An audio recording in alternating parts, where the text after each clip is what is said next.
Hello दोस्तों, welcome back to my YouTube channel Sky का GK. दोस्तों, आज का वीडियो आप लोग के लिए बहुत ही इंपॉर्टेंट होने वाला है। किसी भी एग्जाम के लिए बहुत इंपॉर्टेंट होना है। दरोगा हो गया, बीपीएससी हो गया, एईडीओ हो गया, बिहार एसएससी हो गया, रेलवे हो गया, उसके लिए बहुत ही इंपॉर्टेंट होने वाला है। क्योंकि आज हम लोग साइंस को पूरा कंप्लीट कर लेंगे इस वीडियो में, ठीक है। तो चलिए शुरू करते हैं बिना समय गंवाए। पहला देखते हैं फिजिक्स, शुरू करते हैं, ठीक है। तो फिजिक्स में पहला है जल्दी रिवीजन करेंगे दोस्तों, ठीक है। तो पूरा लास्ट तक देखिएगा। प्रोटॉन का द्रव्यमान कितना होता है? तो 1.676 × 10⁻27 kg होता है। ग्राम में बोल देगा तो 10⁻24 हो जाएगा, ठीक है। नेक्स्ट है इलेक्ट्रॉन पर -1.6 × 10⁻19 कूलम का आवेश होता है, ये भी याद रखिए। इलेक्ट्रॉन का द्रव्यमान कितना होता है? 9.2 × 10⁻31 kg होता है, और ग्राम में हो जाएगा 10⁻28 हो जाएगा, ठीक है। आगे बढ़ते हैं। प्रोटॉन का द्रव्यमान कितना बराबर होता है? 1839 गुना इलेक्ट्रॉन का द्रव्यमान, यानी प्रोटॉन का द्रव्यमान जो है इलेक्ट्रॉन के द्रव्यमान का 1839 गुना होता है, ठीक है, याद रखिएगा। नेक्स्ट है इलेक्ट्रॉन का द्रव्यमान, वही बट्टा में हो जाएगा, यहाँ से इलेक्ट्रॉन का द्रव्यमान निकालेगा तो प्रोटॉन का द्रव्यमान बट्टे 1839। न्यूट्रॉन आवेशहीन होता है। आवेश की कैसे मात्रक कूलम होता है? सीधे से मात्रक स्टेट कूलम होता है, ठीक है। आवेश का मात्रक एम्पियर सेकेंड होता है, ये भी याद रखिए। और विद्युत वाहक बल का मात्रक वोल्ट होता है, ये बहुत इंपॉर्टेंट है। कभी कन्फ्यूज हो जाएगा कि बल लगा है तो कैसे हो जाएगा वोल्ट, लेकिन विद्युत वाहक बल का मात्रक जो है वोल्ट होता है, याद रखिएगा। आगे बढ़ते हैं हम लोग। विभव का मात्रक क्या होता है? विभव का मात्रक वोल्ट होता है, इसको जूल पर कूलम भी बोलते हैं। ईएमएफ का मान नियत रहता है हमेशा, ठीक है। ईएमएफ का मान कभी भी शून्य नहीं हो सकता है, धारा प्रवाह शून्य होने पर भी शून्य नहीं होता है, ठीक है। आगे आपका विद्युत चुम्बकीय बल रेखा धनावेश से शुरू होकर ऋणावेश पर खत्म होती है। विद्युत बल रेखा एक दूसरे को नहीं काटती है, क्योंकि काटे गए बिंदु पर विद्युतीय क्षेत्र को दो दिशा होगी, जो संभव नहीं है दोस्तों, ठीक है। सभी बहुत इंपॉर्टेंट होने वाला है, ठीक है। तो पूरा तक लास्ट तक देखिए। लेंज का नियम ऊर्जा संरक्षण के नियम का परिणाम है, ये भी सही है, ठीक है, याद कर लीजिए। अगला है विद्युतीय क्षेत्र की तीव्रता कैसे, मतलब क्या होता है? न्यूटन पर कूलम होता है, ठीक है। किसी खोखले चालक के अंदर विद्युतीय क्षेत्र की तीव्रता क्या होती है? शून्य होती है, ठीक है। अगला है विद्युत धारा कैसे, मतलब एम्पियर होता है, कूलम पर सेकेंड, ठीक है। नेक्स्ट है 1 एम्पियर बराबर कितना इलेक्ट्रॉन होता है? तो 6.28 × 10⁻18 इलेक्ट्रॉन होता है 1 एम्पियर के बराबर। आगे आपका विद्युत धारा हमेशा बंद परिपथ में प्रवाहित होता है, ठीक है। इसके बाद नेक्स्ट देखते हैं। नेक्स्ट है विद्युत धारा हमेशा निम्न प्रतिरोध का मार्ग चुनता है, ठीक है ना। अगला है भी जो है आई के समानुपाती होता है, और इसलिए भी बराबर आई आर हो गया, और आई बराबर भी बटा आर हो जाता है, ठीक है। तो आर बराबर वी आई बाई आई, यानी वोल्ट पर एम्पियर को ओम बोलते हैं, ठीक है। आर मतलब प्रतिरोध है, यहाँ पे प्रतिरोध कैसे मतलब ओम हो गया, ठीक है। तो आर बराबर रो 1/A भी होता है। ओम का नियम अर्धचालक पर लागू नहीं होता है, ठीक है। विशिष्ट प्रतिरोध या प्रतिरोधकता कैसे मतलब ओम मीटर होता है दोस्तों, ये भी याद रख लीजिएगा। अगला है चालकता कैसे मतलब क्या होता है? महो हो जाता है, या इसी को सीमेंस भी बोलते हैं। विशिष्ट चालकता का मात्रक महो प्रति मीटर होता है, ठीक है। आगे बढ़ते हैं। अगर चालक की लंबाई तार की लंबाई को x गुना कर दिया जाए तो प्रतिरोध x गुना हो जाएगा, और अगर खींच कर x गुना कर दिया जाए तो प्रतिरोध x स्क्वायर गुना होगा, याद रखिएगा। आगे विशिष्ट चालकता विशिष्ट प्रतिरोधकता का व्युत्क्रम होता है, यानी उल्टा होता है, ठीक है। आगे बढ़ते हैं। नेक्स्ट है किसी पदार्थ की चालकता उसकी प्रतिरोधकता का भी उल्टा होता है, ठीक है, ये भी याद रखिएगा। अगला है प्रतिरोधों का श्रेणी क्रम समूहन में धारा समान तथा वोल्टेज भिन्न भिन्न होता है, और श्रेणी क्रम में समतुल्य प्रतिरोध महत्तम से महत्तम होता है, ठीक है। और प्रतिरोध का समांतर क्रम समूहन में वोल्टेज समान और धारा अलग अलग होता है, ये सभी ध्यान रखिएगा। समांतर क्रम में समतुलित प्रतिरोध न्यूनतम से न्यूनतम होता है, यानी सबसे कम होता है। और स्विच एमसीबी फ्यूज जैसा भी श्रेणी क्रम में जोड़े जाते हैं, याद रखिएगा। स्विच एमसीबी फ्यूज जो है श्रेणी क्रम में जुड़ता है। घरों की वायरिंग समांतर क्रम में होती है, ठीक है। केल्विन ब्रिज से न्यूनतम यानी 1 ओम से कम प्रतिरोध मापा जाता है। प्रेरक एक वैद्युत अवयव है जिसमें विद्युत धारा प्रवाहित करने पर यह चुंबकीय क्षेत्र के रूप में ऊर्जा का भंडारण करता है, ठीक है। नेक्स्ट है आपका प्रेरक परिपथ में विद्युत धारा के मान में होने वाले परिवर्तन का विरोध करता है प्रेरक। आगे है आपका प्रेरक कैसे मतलब क्या होता है, तो वो याद रख लीजिए, बहुत इंपॉर्टेंट है। हेनरी होता है प्रेरक का मात्रक। प्रेरक केवल एसी परिपथ में ही प्रयुक्त होते हैं, ठीक है। और प्रतिरोध एसी और डीसी दोनों परिपथ में प्रयुक्त होते हैं। एक आदर्श धारा स्रोत में अनंत प्रतिरोध होना चाहिए, ठीक है। शक्ति कैसे मतलब तो वाट होता है। एक औसत शक्ति बराबर 746 वाट, ये भी याद रखिए। और एक मीट्रिक औसत शक्ति बराबर 735.5 वाट्स होता है। आगे बढ़ते हैं। एक किलोवाट घंटा बराबर 1.34 हॉर्स पावर होता है। धारिता कैसे मतलब कूलम पर वोल्ट होता है। और धारिता का व्यवहारिक मतलब जो है म्यू एफ होता है, फैराडे होता है, ठीक है। एक म्यू एफ बराबर माइक्रो एफ बराबर 10⁻⁶ फैराडे होता है। एक फैराडे बराबर 96,500 कूलम होता है, ये भी याद रखिएगा। अगला है गोलाकार चालक की त्रिज्या बढ़ाने से धारिता बढ़ती है तथा त्रिज्या घटाने से धारिता क्या होती है, घटती है। अगला है धारिता मापने वाले यंत्र DSW, W विन हो गया, S से शेयरिंग और D से डिसोटी, ठीक है। प्रेरक मापने वाले यंत्र MHA होता है, A से एंडरसन हो गया, H से हेज हो गया और M से मैक्सवेल हो गया।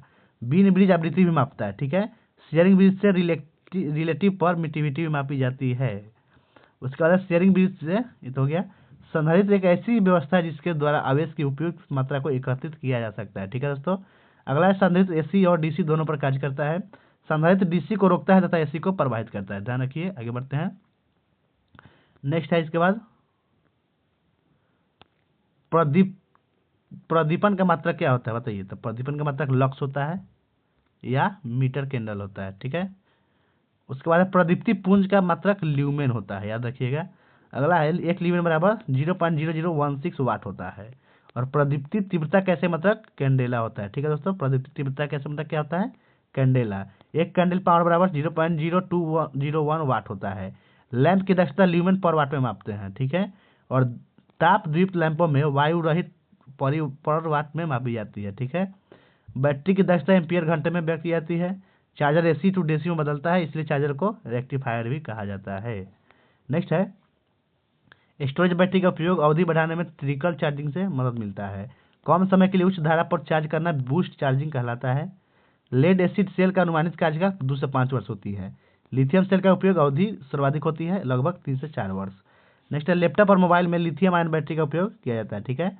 उसके बाद है टॉर्च, दीवार घड़ी, विद्युत घंटी इत्यादि उपकरणों में शुष्क सेल एंड ड्राई सेल का उपयोग होता है। और यहाँ से बहुत इंपॉर्टेंट है ये वाला, टंगस्टन का गलनांक कितना होता है 3380 डिग्री सेल्सियस। और ब्रेजिंग का तापमान 450 डिग्री सेल्सियस से अधिक होता है। सोल्डरिंग का तापमान 450 से अधिक कम होता है 450 डिग्री सेल्सियस से। सोल्डर जो है शीशा और टीन का मिश्रण होता है, ठीक है।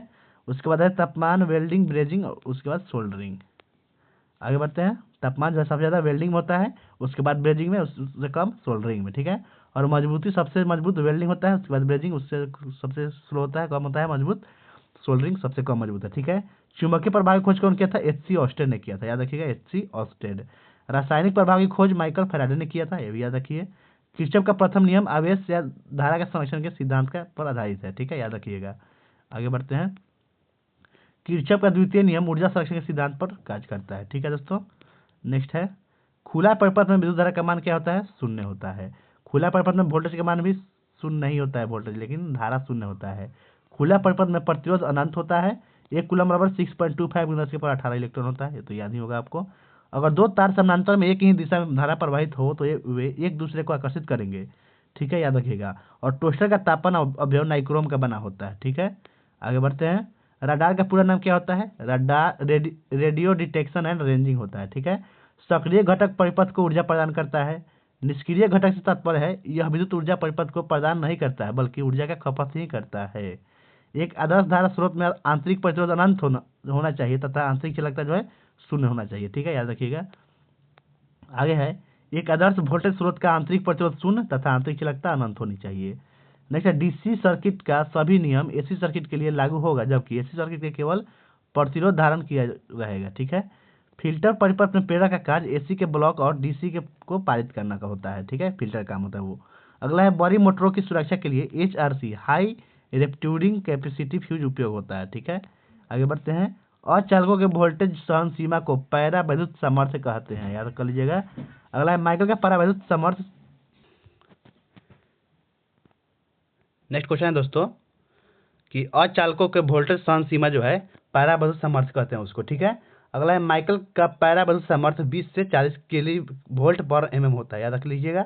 आगे है आई रूल के अनुसार हमें भवन से 1.5 मीटर की दूरी पर आर्थिंग इलेक्ट्रोड को लगाना चाहिए, ठीक है। घरेलू उपकरण के लिए सामान्यतः गोल लचीली केबल का उपयोग करते हैं।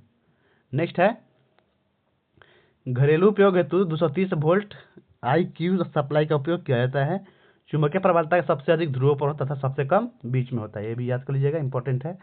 चुंबकीय क्षेत्र कैसे मतलब जानते करते हैं, टेस्ला होता है। और चुंबकीय क्षेत्र का सीरियस मात्रक गॉस होता है, ठीक है। एक गॉस बराबर 10⁻⁻⁴ टेस्ला होता है। आगे बढ़ते हैं।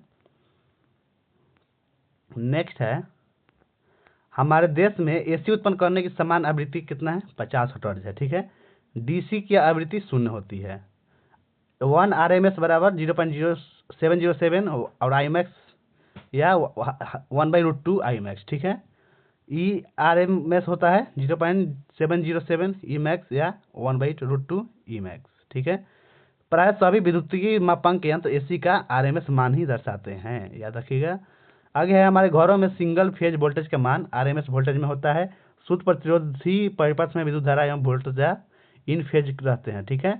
शुद्ध इंडक्टिव परिपथ में विद्युत धारा वोल्टेज से 90 डिग्री पिछड़ जाती है और शुद्ध संधारित्र परिपथ में वोल्टता विद्युत धारा से 90 डिग्री पिछड़ जाती है। आगे बढ़ते हैं। शुद्ध प्रतिरोध परिपथ का शक्ति गुणांक कितना होता है? 1 होता है, इंपॉर्टेंट है, याद रख लीजिएगा। अगला है प्रेरक भार जोड़ने पर शक्ति गुणांक पक्षगामी हो जाता है।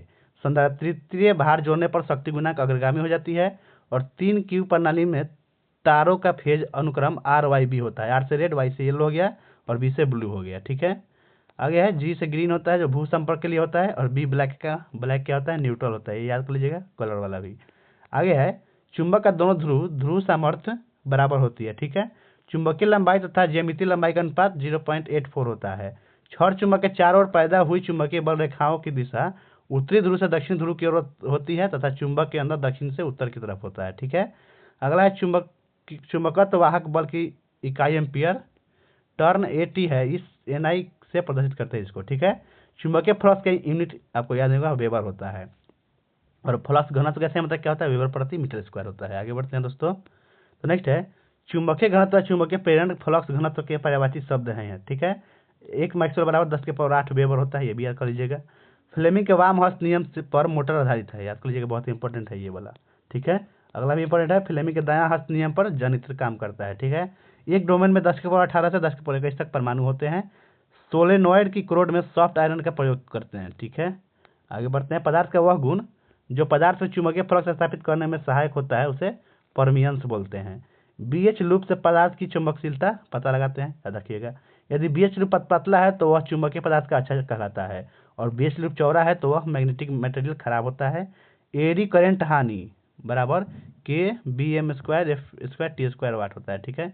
यहाँ सब BM है अधिकतम चुंबकीय फ्लक्स घनत्व और सप्लाई आवृत्ति का मतलब F है और मोटाई T से है, ठीक है। आगे बढ़ते हैं। परिवर्तन चुंबकीय क्षेत्र द्वारा चालकों के भीतर प्रेरित विद्युत धारा ED करंट भंवर धारा होता है, ठीक है। एडी करंट कम करने के लिए क्रोड को लेमिनेशन व इंसुलेटिंग वर्निशर लगाकर बनाया जाता है।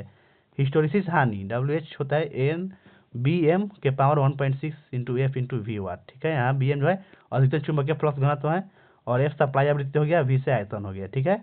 SI पत्ती में आवृत्ति का पुराना मात्रा कंपन प्रति सेकेंड है, ठीक है। SI पत्ती में आवृत्ति का नया मात्रा क्या है? हर्ट्ज है। SI पत्ती में ज्योति तीव्रता का पुराना मात्रा कैंडेला शक्ति है और मूल मात्रा की सहायता से व्यक्त किए जाने वाले मात्रक व्युत्पन्न मात्रक कहलाते हैं, ये भी याद रखिए।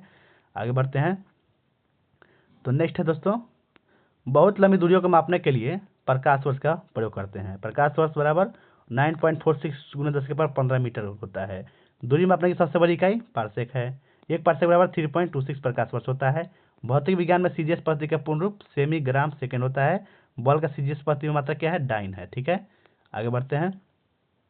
बल का ऐसे पद्धति में मात्रक न्यूटन होता है और 1 न्यूटन 10⁻5 डाइन के बराबर होता है। कांच का CGS पद्धति में मात्रक क्या है? अर्ग होता है। कांच का ऐसे ही पद्धति में मात्रक जूल होता है। 1 जूल बराबर 10⁻7 अर्ग होता है। भौतिक विज्ञान में बहुत छोटी और बहुत बड़ी राशियों के मानों को 10 की घात के बराबर के रूप में व्यक्त किया जाता है, ठीक है। नेक्स्ट है 1 एंगस्ट्रॉम में कितना मीटर? ये बहुत इंपॉर्टेंट है, 10⁻10 मीटर होता है। और 1 माइक्रोन में 10⁻6 मीटर होता है। एक 10⁻18 का विशेष नाम एक्सा है, ठीक है, और प्रतीक ई होता है। अदिश राशि में परिमाण होता है लेकिन दिशा नहीं होता है, लेकिन सदिश में जो है दोनों हो जाता है। अदिश राशि के उदाहरण द्रव्यमान, चालक, आयतन, कार्य, समय, ऊर्जा, विद्युत धारा, ताप, दाब, ये सब है। और सदिश राशि में आता है वेग, विस्थापन, बल, आवेग, संवेग, त्वरण, सब याद कर लीजिएगा। नेक्स्ट है दूरी जो है सदैव पॉजिटिव होता है। एक निश्चित दिशा में दो बिंदुओं के बीच की लंबवत न्यूनतम दूरी को क्या कहेंगे? विस्थापन कहेंगे। विस्थापन कैसे मतलब भी मीटर ही होता है। विस्थापन धनात्मक, ऋणात्मक और शून्य कुछ भी हो सकता है, ठीक है। किसी वस्तु का प्रति सेकंड तय की गई दूरी को चाल कहते हैं। चाल बराबर क्या होता है? दूरी बटा समय होता है, जन्म करते हैं आप। चाल कैसे मतलब तो मीटर सेकंड होता है, ठीक है, मीटर प्रति सेकंड होगा दोस्तों। और वेग कैसे मतलब मीटर प्रति सेकंड ही होता है। किसी वस्तु में वेग में परिवर्तन की दर को त्वरण कहते हैं, ये तो इंपॉर्टेंट है, याद कर लीजिए। आगे बढ़ते हैं। त्वरण कैसे मतलब तो जन्म करते हैं, मीटर प्रति सेकंड स्क्वायर होता है। यदि समय के साथ किसी वस्तु के वेग घटता है तो त्वरण ऋणात्मक होता है और ऋणात्मक त्वरण मंदन कहलाता है, ठीक है। जब कोई वस्तु किसी वृत्ताकार, यहाँ वृत्ताकार होगा, वृत्ताकार मार्ग पर गति करती है तो उसी गति को वृत्तीय गति कहते हैं। समरूप वृत्तीय गति त्वरित गति होती है। कोणीय वेग को ओमेगा से प्रकट किया जाता है। ठीक है, रेखीय चाल कोणीय चाल गुना त्रिज्या के गुणनफल के बराबर होता है। भौतिक विज्ञान का पिता न्यूटन को कहते हैं। न्यूटन ने गति के नियम प्रिंसिपिया नामक पुस्तक में दिया था। न्यूटन ने 1637 ईस्वी में गति के नियम को प्रतिपादित किया था। और गति के प्रथम नियम को गैलीलियो का नियम या जड़त्व का नियम भी कहते हैं। न्यूटन गति के प्रथम नियम से बल की परिभाषा मिलती है और m के प्रति में बल का मात्रक न्यूटन होता है। ठीक है, आगे बढ़ते हैं। बल, द्रव्यमान और त्वरण का गुणनफल होता है। ठीक है, पृथ्वी तल से गुरुत्वीय त्वरण का मान 9.8 मीटर प्रति सेकंड स्क्वायर होता है। यदि कोई वस्तु विनिमावस्था में हो तो उसका वेग क्या होगा? शून्य होगा। जब कोई पिंड विनिमावस्था से चलना प्रारंभ करता है तो उसका वेग होता है शून्य होता है। कोई पिंड एक समान वेग से गतिमान है तो उसमें त्वरण क्या हो जाएगा दोस्तों? शून्य होगा। आगे बढ़ते हैं। जब कोई व्यक्ति चंद्रमा पर उतरता है तो उसके भार में कमी प्रतीत होती है। ठीक है, चलती हुई मोटर कार से अचानक रुकने पर उसमें बैठे यात्री आगे की ओर झुक जाते हैं, ऐसा जड़त्व के कारण संभव होता है। ठीक है, कंबल से हाथ को पकड़कर डंडे से पीटने पर धूल के कारण जड़त्व के कारण झड़कर गिर जाते हैं। किसी वस्तु के द्रव्यमान और वेग के गुणनफल को संवेग कहते हैं दोस्तों। ठीक है, और संवेग कैसे मतलब केजी मीटर प्रति सेकंड होता है। क्रिया के विपरीत प्रतिक्रिया होना न्यूटन का थर्ड लॉ है। ठीक है दोस्तों, नेक्स्ट आगे बढ़ते हैं। नेक्स्ट है बंदूक से गोली चलाने पर चलाने वाले को पीछे की ओर धक्का लगना न्यूटन का तृतीय नियम का उदाहरण है। रॉकेट को उड़ाने में न्यूटन का तृतीय नियम होता है। बल तथा समय अंतराल गुणनफल को आवेग कहते हैं। आवेग संवेग में परिवर्तन के बराबर होता है। आवेग का मात्रक न्यूटन सेकेंड होता है। आवेग की दिशा बल की दिशा के समान होती है। अभिकेंद्रीय बल के अभाव में वस्तु वृत्ताकार मार्ग पर नहीं चल सकती है। ठीक है, अभिकेंद्रीय बल का सूत्र क्या होता है? ए बराबर mv²/r। याद रखिएगा, बहुत इंपॉर्टेंट है, इस पे न्यूमेरिकल आता है बनाने के लिए। ठीक है, जहाँ m क्या है? द्रव्यमान है और v चाल हो गया, r से त्रिज्या होता है। अपकेंद्रीय बल छद्म बल या जड़त्वीय बल है। अपकेंद्रीय बल की दिशा अभिकेंद्रीय बल के विपरीत होती है। दूध से मक्खन निकालने की मशीन अपकेंद्रीय सिद्धांत पर कार्य करता है। ठीक है, नेक्स्ट है बल द्वारा एक पिन को एक अक्ष से परितः घुमाने की प्रवृत्ति को बलाघूर्ण कहते हैं। बलाघूर्ण टॉर्क से सूचित करते हैं, उसको बल गुणे आघूर्ण भुजा के बराबर होता है। ठीक है, बल आघूर्ण एक सदिश राशि है और बलाघूर्ण का मात्रक न्यूटन मीटर होता है। 1 kg भार बराबर 9.8 न्यूटन होता है। ठीक है, आगे बढ़ते हैं। एक व्यक्ति लिफ्ट पर खड़ा है, यदि डोरी टूट जाए तो उससे अपना भार क्या होगा? शून्य प्रतीत होगा। सरल मशीन बल आघूर्ण के सिद्धांत पर कार्य करता है। ठीक है, सरल मशीन जो है बल आघूर्ण के सिद्धांत पर कार्य करता है। सरल मशीन के उदाहरण उत्तोलक, घिरनी, अनंत तल, स्क्रू, जैक, ये सभी है। ठीक है, उत्तोलक में 3 अलंब, आयास और भार बिंदु होता है। ठीक है, उत्तोलक को उपयोग में लाने के लिए उस पर जो बल लगाया जाता है उसे आयास कहते हैं। आगे बढ़ते हैं। उत्तोलक के द्वारा जो बोझ उठाया जाता है अथवा रुकावट हटाई जाती है उसे भार कहते हैं। उत्तोलक 3 प्रकार के होते हैं, प्रथम, द्वितीय, तृतीय। ठीक है, प्रथम श्रेणी के उत्तोलक की तुला, कैंची, प्लास, सिंडासी, कील उखाने की मशीन, साइकिल का ब्रेक, हैंडपंप, ये सभी जो है प्रथम श्रेणी का उत्तोलक है। आगे बढ़ते हैं। द्वितीय श्रेणी के उत्तोलक में कौन कौन आता है? तो आपका हो गया सरौता, नींबू निचोड़ने की मशीन, एक पहिए की कूड़ा, ये सभी द्वितीय में आता है। तृतीय श्रेणी के उत्तोलक चिमटा, हॉल, मनुष्य का हाथ हो गया। आगे बढ़ते हैं। प्रथम श्रेणी के उत्तोलक में अलंब, आयास तथा भार प्रथम श्रेणी में उत्तोलक में अलंब, आयास तथा भार के बीच में स्थित होता है। ठीक है, प्रथम श्रेणी के उत्तोलक में यांत्रिक लाभ 1 से अधिक, 1 के बराबर और 1 से कम होता है, 3 हो सकता है। उसके बाद द्वितीय श्रेणी के उत्तोलक में क्या होता है? अलंब तथा आयास के बीच क्या आता है? भार आ जाता है। ठीक है, और द्वितीय श्रेणी के उत्तोलक में यांत्रिक लाभ सदैव 1 से अधिक होता है। तृतीय श्रेणी में उत्तोलक में अलंब तथा भार के बीच में आयास हो जाता है और तृतीय श्रेणी के उत्तोलकों का यांत्रिक लाभ सदैव जो है 1 से कम होता है दोस्तों। ठीक है, याद रखिएगा। आगे बढ़ते हैं। वह बिंदु जिस पर समस्त भार कार्य करता है, चाहे वस्तु जिस स्थिति में रखी जाए, गुरुत्व केंद्र कहलाता है। वस्तु का भार गुरुत्व केंद्र से ठीक नीचे की ओर कार्य करता है। गुरुत्व केंद्र पर वस्तु के भार के बराबर ऊपरी मुखी बल लगाकर वस्तु को संतुलित रखा जा सकता है। संतुलन 3 प्रकार का है, अस्थायी, अस्थायी और उदासीन। ठीक है, बल तथा बल की दिशा में वस्तु के विस्थापन के गुणनफल क्या कहलाता है? कार्य कहलाता है। कार्य का बल तथा विस्थापन के संबंध में समीकरण क्या होता है? W बराबर Fs cos थीटा। किसी वस्तु के कार्य करने की क्षमता को ऊर्जा कहते हैं। ऊर्जा एक अदिश राशि है, ऊर्जा कैसे मतलब जूल है, और कार्य द्वारा प्राप्त ऊर्जा यांत्रिक ऊर्जा कहलाती है। आगे बढ़ते हैं। यांत्रिक ऊर्जा 2 प्रकार के होते हैं, गतिज और स्थितिज। ठीक है, किसी वस्तु में उसकी गति के कारण जो ऊर्जा आती है उससे गतिज ऊर्जा कहते हैं। यदि m द्रव्यमान की वस्तु v वेग से चल रही हो तो गतिज ऊर्जा क्या होगा? काइनेटिक एनर्जी बराबर हाफ mv² होता है। आगे बढ़ते हैं। नेक्स्ट है, जब किसी वस्तु में विशेष अवस्था या स्थिति के कारण कार्य करने की क्षमता आ जाती है उसे स्थितिज ऊर्जा कहेंगे। गुरुत्व बल के विरुद्ध स्थिति या संचित ऊर्जा का व्यंजक P बराबर क्या होता है? mgh होता है, याद रखिएगा। बांध बनाकर इकट्ठा किए गए पानी में कौन सी ऊर्जा होती है? स्थितिज ऊर्जा होती है। और घड़ी की चाबी की ऊर्जा और तनी हुई स्प्रिंग और कमानी की ऊर्जा स्थितिज ऊर्जा के उदाहरण है। नेक्स्ट है, ऊर्जा को न तो उत्पन्न कर सकते हैं और न ही नष्ट कर सकते हैं। यही जो है कौन सा नियम है? ऊर्जा संरक्षण का नियम है। ठीक है। डायनोमो यांत्रिक ऊर्जा का रूपांतरण जो है विद्युत ऊर्जा में कर देता है। माइक्रोफोन ध्वनि ऊर्जा का रूपांतरण विद्युत ऊर्जा में करता है। मोमबत्ती रासायनिक ऊर्जा को प्रकाश से ऊष्मा ऊर्जा में करता है। लाउड स्पीकर क्या करता है? विद्युत को ध्वनि में करता है। सोलर सेल सौर ऊर्जा को विद्युत ऊर्जा में। ध्रुव लाइट विद्युत ऊर्जा को प्रकाश ऊर्जा में। विद्युत लाइट विद्युत ऊर्जा को यांत्रिक ऊर्जा में, सॉरी विद्युत मोटर है जो विद्युत ऊर्जा को यांत्रिक ऊर्जा में करता है। विद्युत बल्ब विद्युत ऊर्जा को प्रकाश एवं ऊष्मा ऊर्जा में। विद्युत सेल रासायनिक ऊर्जा को विद्युत ऊर्जा में। सितार क्या करता है? यांत्रिक ऊर्जा को ध्वनि ऊर्जा में। ठीक है। संवेग और गतिज ऊर्जा में संबंध क्या है? काइनेटिक एनर्जी बराबर होता है P²/2m। ध्यान रखिएगा P²/2m। और संवेग बराबर एम भी होता है, P बराबर एम भी। संवेग को दुगुना करने पर गतिज ऊर्जा 4 गुनी होती है। कार्य करने की दर को शक्ति कहेंगे। शक्ति कैसे मतलब वाट हो गया। यदि किसी कर्ता द्वारा W कार्य t समय में किया जाता है तो कार्य की शक्ति क्या होगी? W/t हो जाएगी। ठीक है। शक्ति के मतलब को वाट जेम्स वाट नामक वैज्ञानिक के सम्मान में रखा गया है। वाट का मान kg मीटर स्क्वायर प्रति सेकंड क्यूब के समतुल्य होता है। ठीक है। 1 किलोवाट 10,000 वाट के बराबर होता है और 1 मेगावाट 10⁶ वाट के बराबर होता है। आगे बढ़ते हैं। नेक्स्ट है, शक्ति का एक अन्य मात्रा क्या होता है? अशुद्ध शक्ति। एक अशुद्ध शक्ति बराबर तो पढ़ लिए हैं 46 वाट। 1 वाट सेकंड बराबर 1 जूल के बराबर होता है। 1 वाट सेकंड बराबर 1 जूल। 1 वाट घंटा 3600 जूल के बराबर होता है। 1 किलोवाट घंटा 3.6 × 10⁶ जूल के बराबर होगा। जब विस्थापन बल की दिशा में होता है तो कार्य अधिकतम होता है। ठीक है। और जब विस्थापन बल के लंबवत दिशा में होता है तो कार्य शून्य हो जाता है। 1 ग्राम द्रव्यमान का मान 9 × 10⁻13 जूल होता है। और आइंस्टीन का द्रव्यमान ऊर्जा समीकरण क्या है? E बराबर mc² है। ठीक है। एक मशीन 10 जूल कार्य 10 सेकंड में करती है तो उसकी गति शक्ति कितना होगा? 10 वाट हो जाएगा। सो एक मशीन जो है 100 जूल कार्य 10 सेकंड में करती है तो उसकी शक्ति 10 वाट होगी। दो पिंडों के बीच लगने वाले बल को गुरुत्वाकर्षण बल कहते हैं। गुरुत्वाकर्षण बल के नियम का प्रतिपादन कौन किया था? न्यूटन ने दिया था। ठीक है। आकर्षण बल बराबर F बराबर फॉर्मूला होता है G(m1m2/r²), जहाँ G जो है सार्वत्रिक गुरुत्वाकर्षण नियतांक है। ठीक है। और m द्रव्यमान है और r दूरी हो गया। सार्वत्रिक गुरुत्वाकर्षण नियतांक G का मान 6.67 × 10⁻11 न्यूटन मीटर स्क्वायर प्रति kg² होता है। ठीक है। मात्रा क्या याद रखिएगा। गुरुत्वाकर्षण वाले कारण पृथ्वी किसी वस्तु को अपने केंद्र की ओर खींचती है। ठीक है। आगे बढ़ते हैं। गुरुत्व जनित त्वरण का मान 9.8 मीटर प्रति सेकंड स्क्वायर होता है। पृथ्वी की सतह से ऊपर या नीचे जाने पर जी का मान क्या होता है दोस्तों? घटता है। जी का मान सबसे अधिक ध्रुव पर होता है। जी का मान सबसे कम विषुवत रेखा पर होता है। पृथ्वी घूर्णन गति बढ़ने पर जी का मान भी कम हो जाता है और पृथ्वी घूर्णन गति घटने पर जी का मान बढ़ जाता है। यदि पृथ्वी अपने वर्तमान कोणीय चाल से 17 गुनी अधिक चाल से घूमने लगे तो भूमध्य रेखा पर रखी वस्तु का भार शून्य हो जाएगा। इंपॉर्टेंट है, याद रखिएगा। कितना गुनी? 17 गुनी अधिक चाल से। अगला, जब लिफ्ट ऊपर की ओर जाती है तो लिफ्ट में स्थित पिंड का भार बढ़ा हुआ प्रतीत होता है। दोस्तों आगे बढ़ते हैं।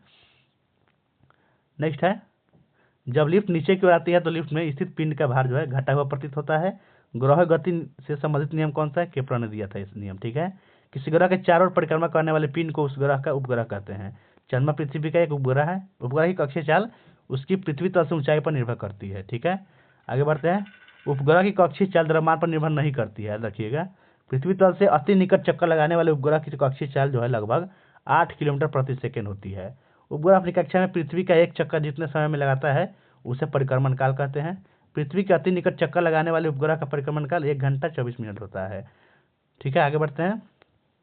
भूअस्थायी उपग्रह पृथ्वी तल से लगभग 36,000 किलोमीटर ऊंचाई पर रहकर पृथ्वी की परिक्रमा करता है। भूतुल्यकालिक कक्षा में संचार उपग्रह स्थापित करने की संभावना सबसे पहले आर्थर सी क्लार्क ने व्यक्त किया था। ठीक है। और पलायन वेग कक्षीय वेग का √2 गुना होता है, याद रखिएगा। पलायन वेग जो है कक्षीय वेग का √2 गुना होगा। चंद्रमा पर गुरुत्वीय त्वरण का मान पृथ्वी पर तल पर गुरुत्वीय त्वरण के 1/6 गुना होता है। ठीक है। आगे बढ़ते हैं। किसी सतह के एकांक क्षेत्रफल पर लगने वाले बल को दाब कहते हैं। बल दाब तथा क्षेत्रफल के संबंध में संबंध क्या होता है? P बराबर F/A। ठीक है। दाब कैसे मतलब न्यूटन प्रति मीटर स्क्वायर होता है या पास्कल, उसी को बोलते हैं। दाब एक प्रकार की अदिश राशि है। वह दाब जो पारे के 76 सेंटीमीटर लंबे कॉलम द्वारा 0 डिग्री सेल्सियस पर 45 डिग्री अक्षांश पर समुद्र तल पर लगाया जाता है वायुमंडलीय दाब कहलाता है, याद रखिएगा। आगे बढ़ते हैं। वायुमंडलीय दाब कैसे मतलब बार होता है। 1 बार बराबर 10⁵ न्यूटन प्रति मीटर स्क्वायर के बराबर होगा। पृथ्वी के सतह से ऊपर जाने पर वायुमंडलीय दाब कम होता है। पहाड़ों पर खाना बनाने में कठिनाई के कारण वायुमंडलीय दाब की कमी है। ठीक है। नेक्स्ट है, वायुयान में बैठे यात्री को फाउंटेन पेन से स्याही रिसने का कारण वायुमंडलीय दाब है, वहाँ पे वायुमंडलीय दाब की कमी हो जाती है। वायुमंडलीय दाब को बैरोमीटर से मापते हैं। यदि अचानक बैरोमीटर का पाठ्यांक गिर जाता है तो यह आंधी तूफान आने की संभावना का संकेत देता है। यदि बैरोमीटर का पाठ्यांक धीरे धीरे गिरता है तो वर्षा होने की संभावना है, और बैरोमीटर का पाठ्यांक जो है धीरे धीरे ऊपर चढ़ेगा तो मौसम साफ रहेगा। ठीक है, आगे बढ़ते हैं। द्रव के अणुओं द्वारा बर्तन की दीवार अथवा तरी के प्रति इकाई क्षेत्रफल पर लगने वाले बल को द्रव का दाब कहेंगे। स्थिर द्रव में एक ही क्षैतिज तल में स्थित सभी बिंदुओं पर दाब समान होता है। द्रव के भीतर किसी बिंदु पर दाब स्वतंत्र तल से बिंदु की गहराई के अनुक्रमानुपाती होता है। ठीक है, किसी बिंदु पर द्रव का दाब द्रव के घनत्व पर निर्भर करता है। पास्कल का नियम द्रव दाब से संबंधित है। आगे बढ़ते हैं। पास्कल का नियम पर आधारित यंत्र हाइड्रोलिक लिफ्ट हो गया, हाइड्रोलिक प्रेस, हाइड्रोलिक ब्रेक, ये सभी जो है पास्कल के नियम पर आधारित है। अगला है, गर्म करने पर जिन पदार्थों का आयतन बढ़ता है दाब बढ़ने पर उनका गलनांक बढ़ जाता है। ठीक है, और गर्म करने पर जिन पदार्थों का आयतन घट जाता है दाब बढ़ाने पर उनके गलनांक भी घट जाता है। दाब के प्रभाव से सभी द्रव का क्वथनांक बढ़ जाता है। ठीक है, द्रव घनत्व तो हाइड्रोमीटर से मापा जाता है। नेक्स्ट है, दूध की शुद्धता की जांच लैक्टोमीटर द्वारा की जाती है। पानी की भरी बोतल में सबसे अधिक दाब बोतल की पेंदी पर होगा। ब्रिटिश थर्मल यूनिट 252 कैलोरी के बराबर होता है। द्रव का वह गुण जिसके कारण वह वस्तुओं के ऊपर की ओर एक बल लगाता है उसे उत्क्षेप या उत्प्लावक बल कहते हैं। उत्प्लावक बल वस्तुओं द्वारा हटाए गए द्रव के गुरुत्व केंद्र पर कार्य करता है, उसे उत्प्लावन केंद्र कहते हैं। आगे है, आर्किमिडीज का नियम पलवन से संबंधित है। ठीक है, आर्किमिडीज ग्रीस से संबंधित है। घनत्व का सूत्र होता है द्रव्यमान बटे आयतन। घनत्व कैसे मतलब केजी प्रति मीटर क्यूब होता है। आगे बढ़ते हैं दोस्तों। नेक्स्ट है, वस्तु घनत्व और 4 डिग्री सेल्सियस पर पानी घनत्व के अनुपात को अपेक्षिक घनत्व बोलेंगे। अपेक्षिक घनत्व हाइग्रोमीटर से मापा जाता है। नदी के जल की अपेक्षा समुद्र के जल में तैरना आसान है क्योंकि समुद्र के जल का घनत्व अधिक होता है। जब बर्फ का टुकड़ा पानी पर तैरता है तो उसके कुल आयतन का 1/10वां भाग पानी से ऊपर रहता है। नेक्स्ट है, कोई नाव अपने आयतन के बराबर पानी हटाने पर वह डूब जाएगी। ठीक है, उत्प्लावन केंद्र से जाने वाली रेखा जिस बिंदु पर ऊर्ध्व रेखा को काटती है उस बिंदु को मृत केंद्र कहेंगे। और पारे का हिमांक कितना होता है दोस्तों, तो -39 डिग्री सेल्सियस होता है। एक ही पदार्थ के अणुओं के मध्य लगने वाले आकर्षण बल को ससंजक बल बोलेंगे। गैसों में ससंजन बल का मान नगण्य होता है। ठीक है, लगभग 9 के बराबर। जैसे दो भिन्न पदार्थों के अणुओं के बीच लगने वाले बल को आकर्षण बल दो भिन्न पदार्थों के अणुओं के बीच लगने वाले आकर्षण बल को आसंजक बल कहते हैं। आसंजक बल के कारण एक वस्तु दूसरे से चिपकती है। ठीक है, पृष्ठ तनाव कैसे मतलब जन करते हैं, न्यूटन प्रति मीटर होता है। द्रव का ताप बढ़ाने पर पृष्ठ तनाव कम होता है। द्रव का ताप क्रांतिक ताप तक बढ़ाने पर पृष्ठ तनाव शून्य हो जाता है दोस्तों। आगे है, जल की बूंद की पृष्ठ तनाव के कारण गोल होता है। जल की बूंद जो है पृष्ठ तनाव के कारण ही गोल होती है। पानी से ऊपर तेल जो है तैरता है क्योंकि तेल का पृष्ठ तनाव पानी से कम होता है। एक ऐसी खोखली नली जिसकी त्रिज्या बहुत कम तथा एक समान होती है केश नली कहलाती है। केश नली में द्रव के ऊपर चढ़ने या नीचे उतरने की घटना को केशिकत्व बोलेंगे। लालटेन या लैंप की बत्ती में केशिकत्व के कारण तेल ऊपर चढ़ता है। ठीक है, नेक्स्ट है, पेड़ पौधों की शाखाओं, तनों और पत्तियों तक जल और आवश्यक लवण केशिकत्व के कारण पहुंचते हैं। ठीक है, साबुन के घोल के बुलबुले बड़े बनते हैं क्योंकि जल में साबुन घोलने पर उसका पृष्ठ तनाव कम हो जाता है। गर्म द्रव पृष्ठ तनाव कम होने के कारण गर्म सूप स्वादिष्ट लगता है दोस्तों। ठीक है, नेक्स्ट आगे बढ़ते हैं। श्यानता केवल द्रव तथा गैसों का गुण है। अणुओं के मध्य लगने वाले ससंजक बल के कारण द्रवों में श्यानता होती है। गैसों में श्यानता इसकी एक परत से दूसरी परत में अणुओं के स्थानांतरण के कारण होती है। गैसों में श्यानता द्रव की तुलना में बहुत कम होती है। ठीक है, एक आधा स्तर की श्यानता शून्य होती है।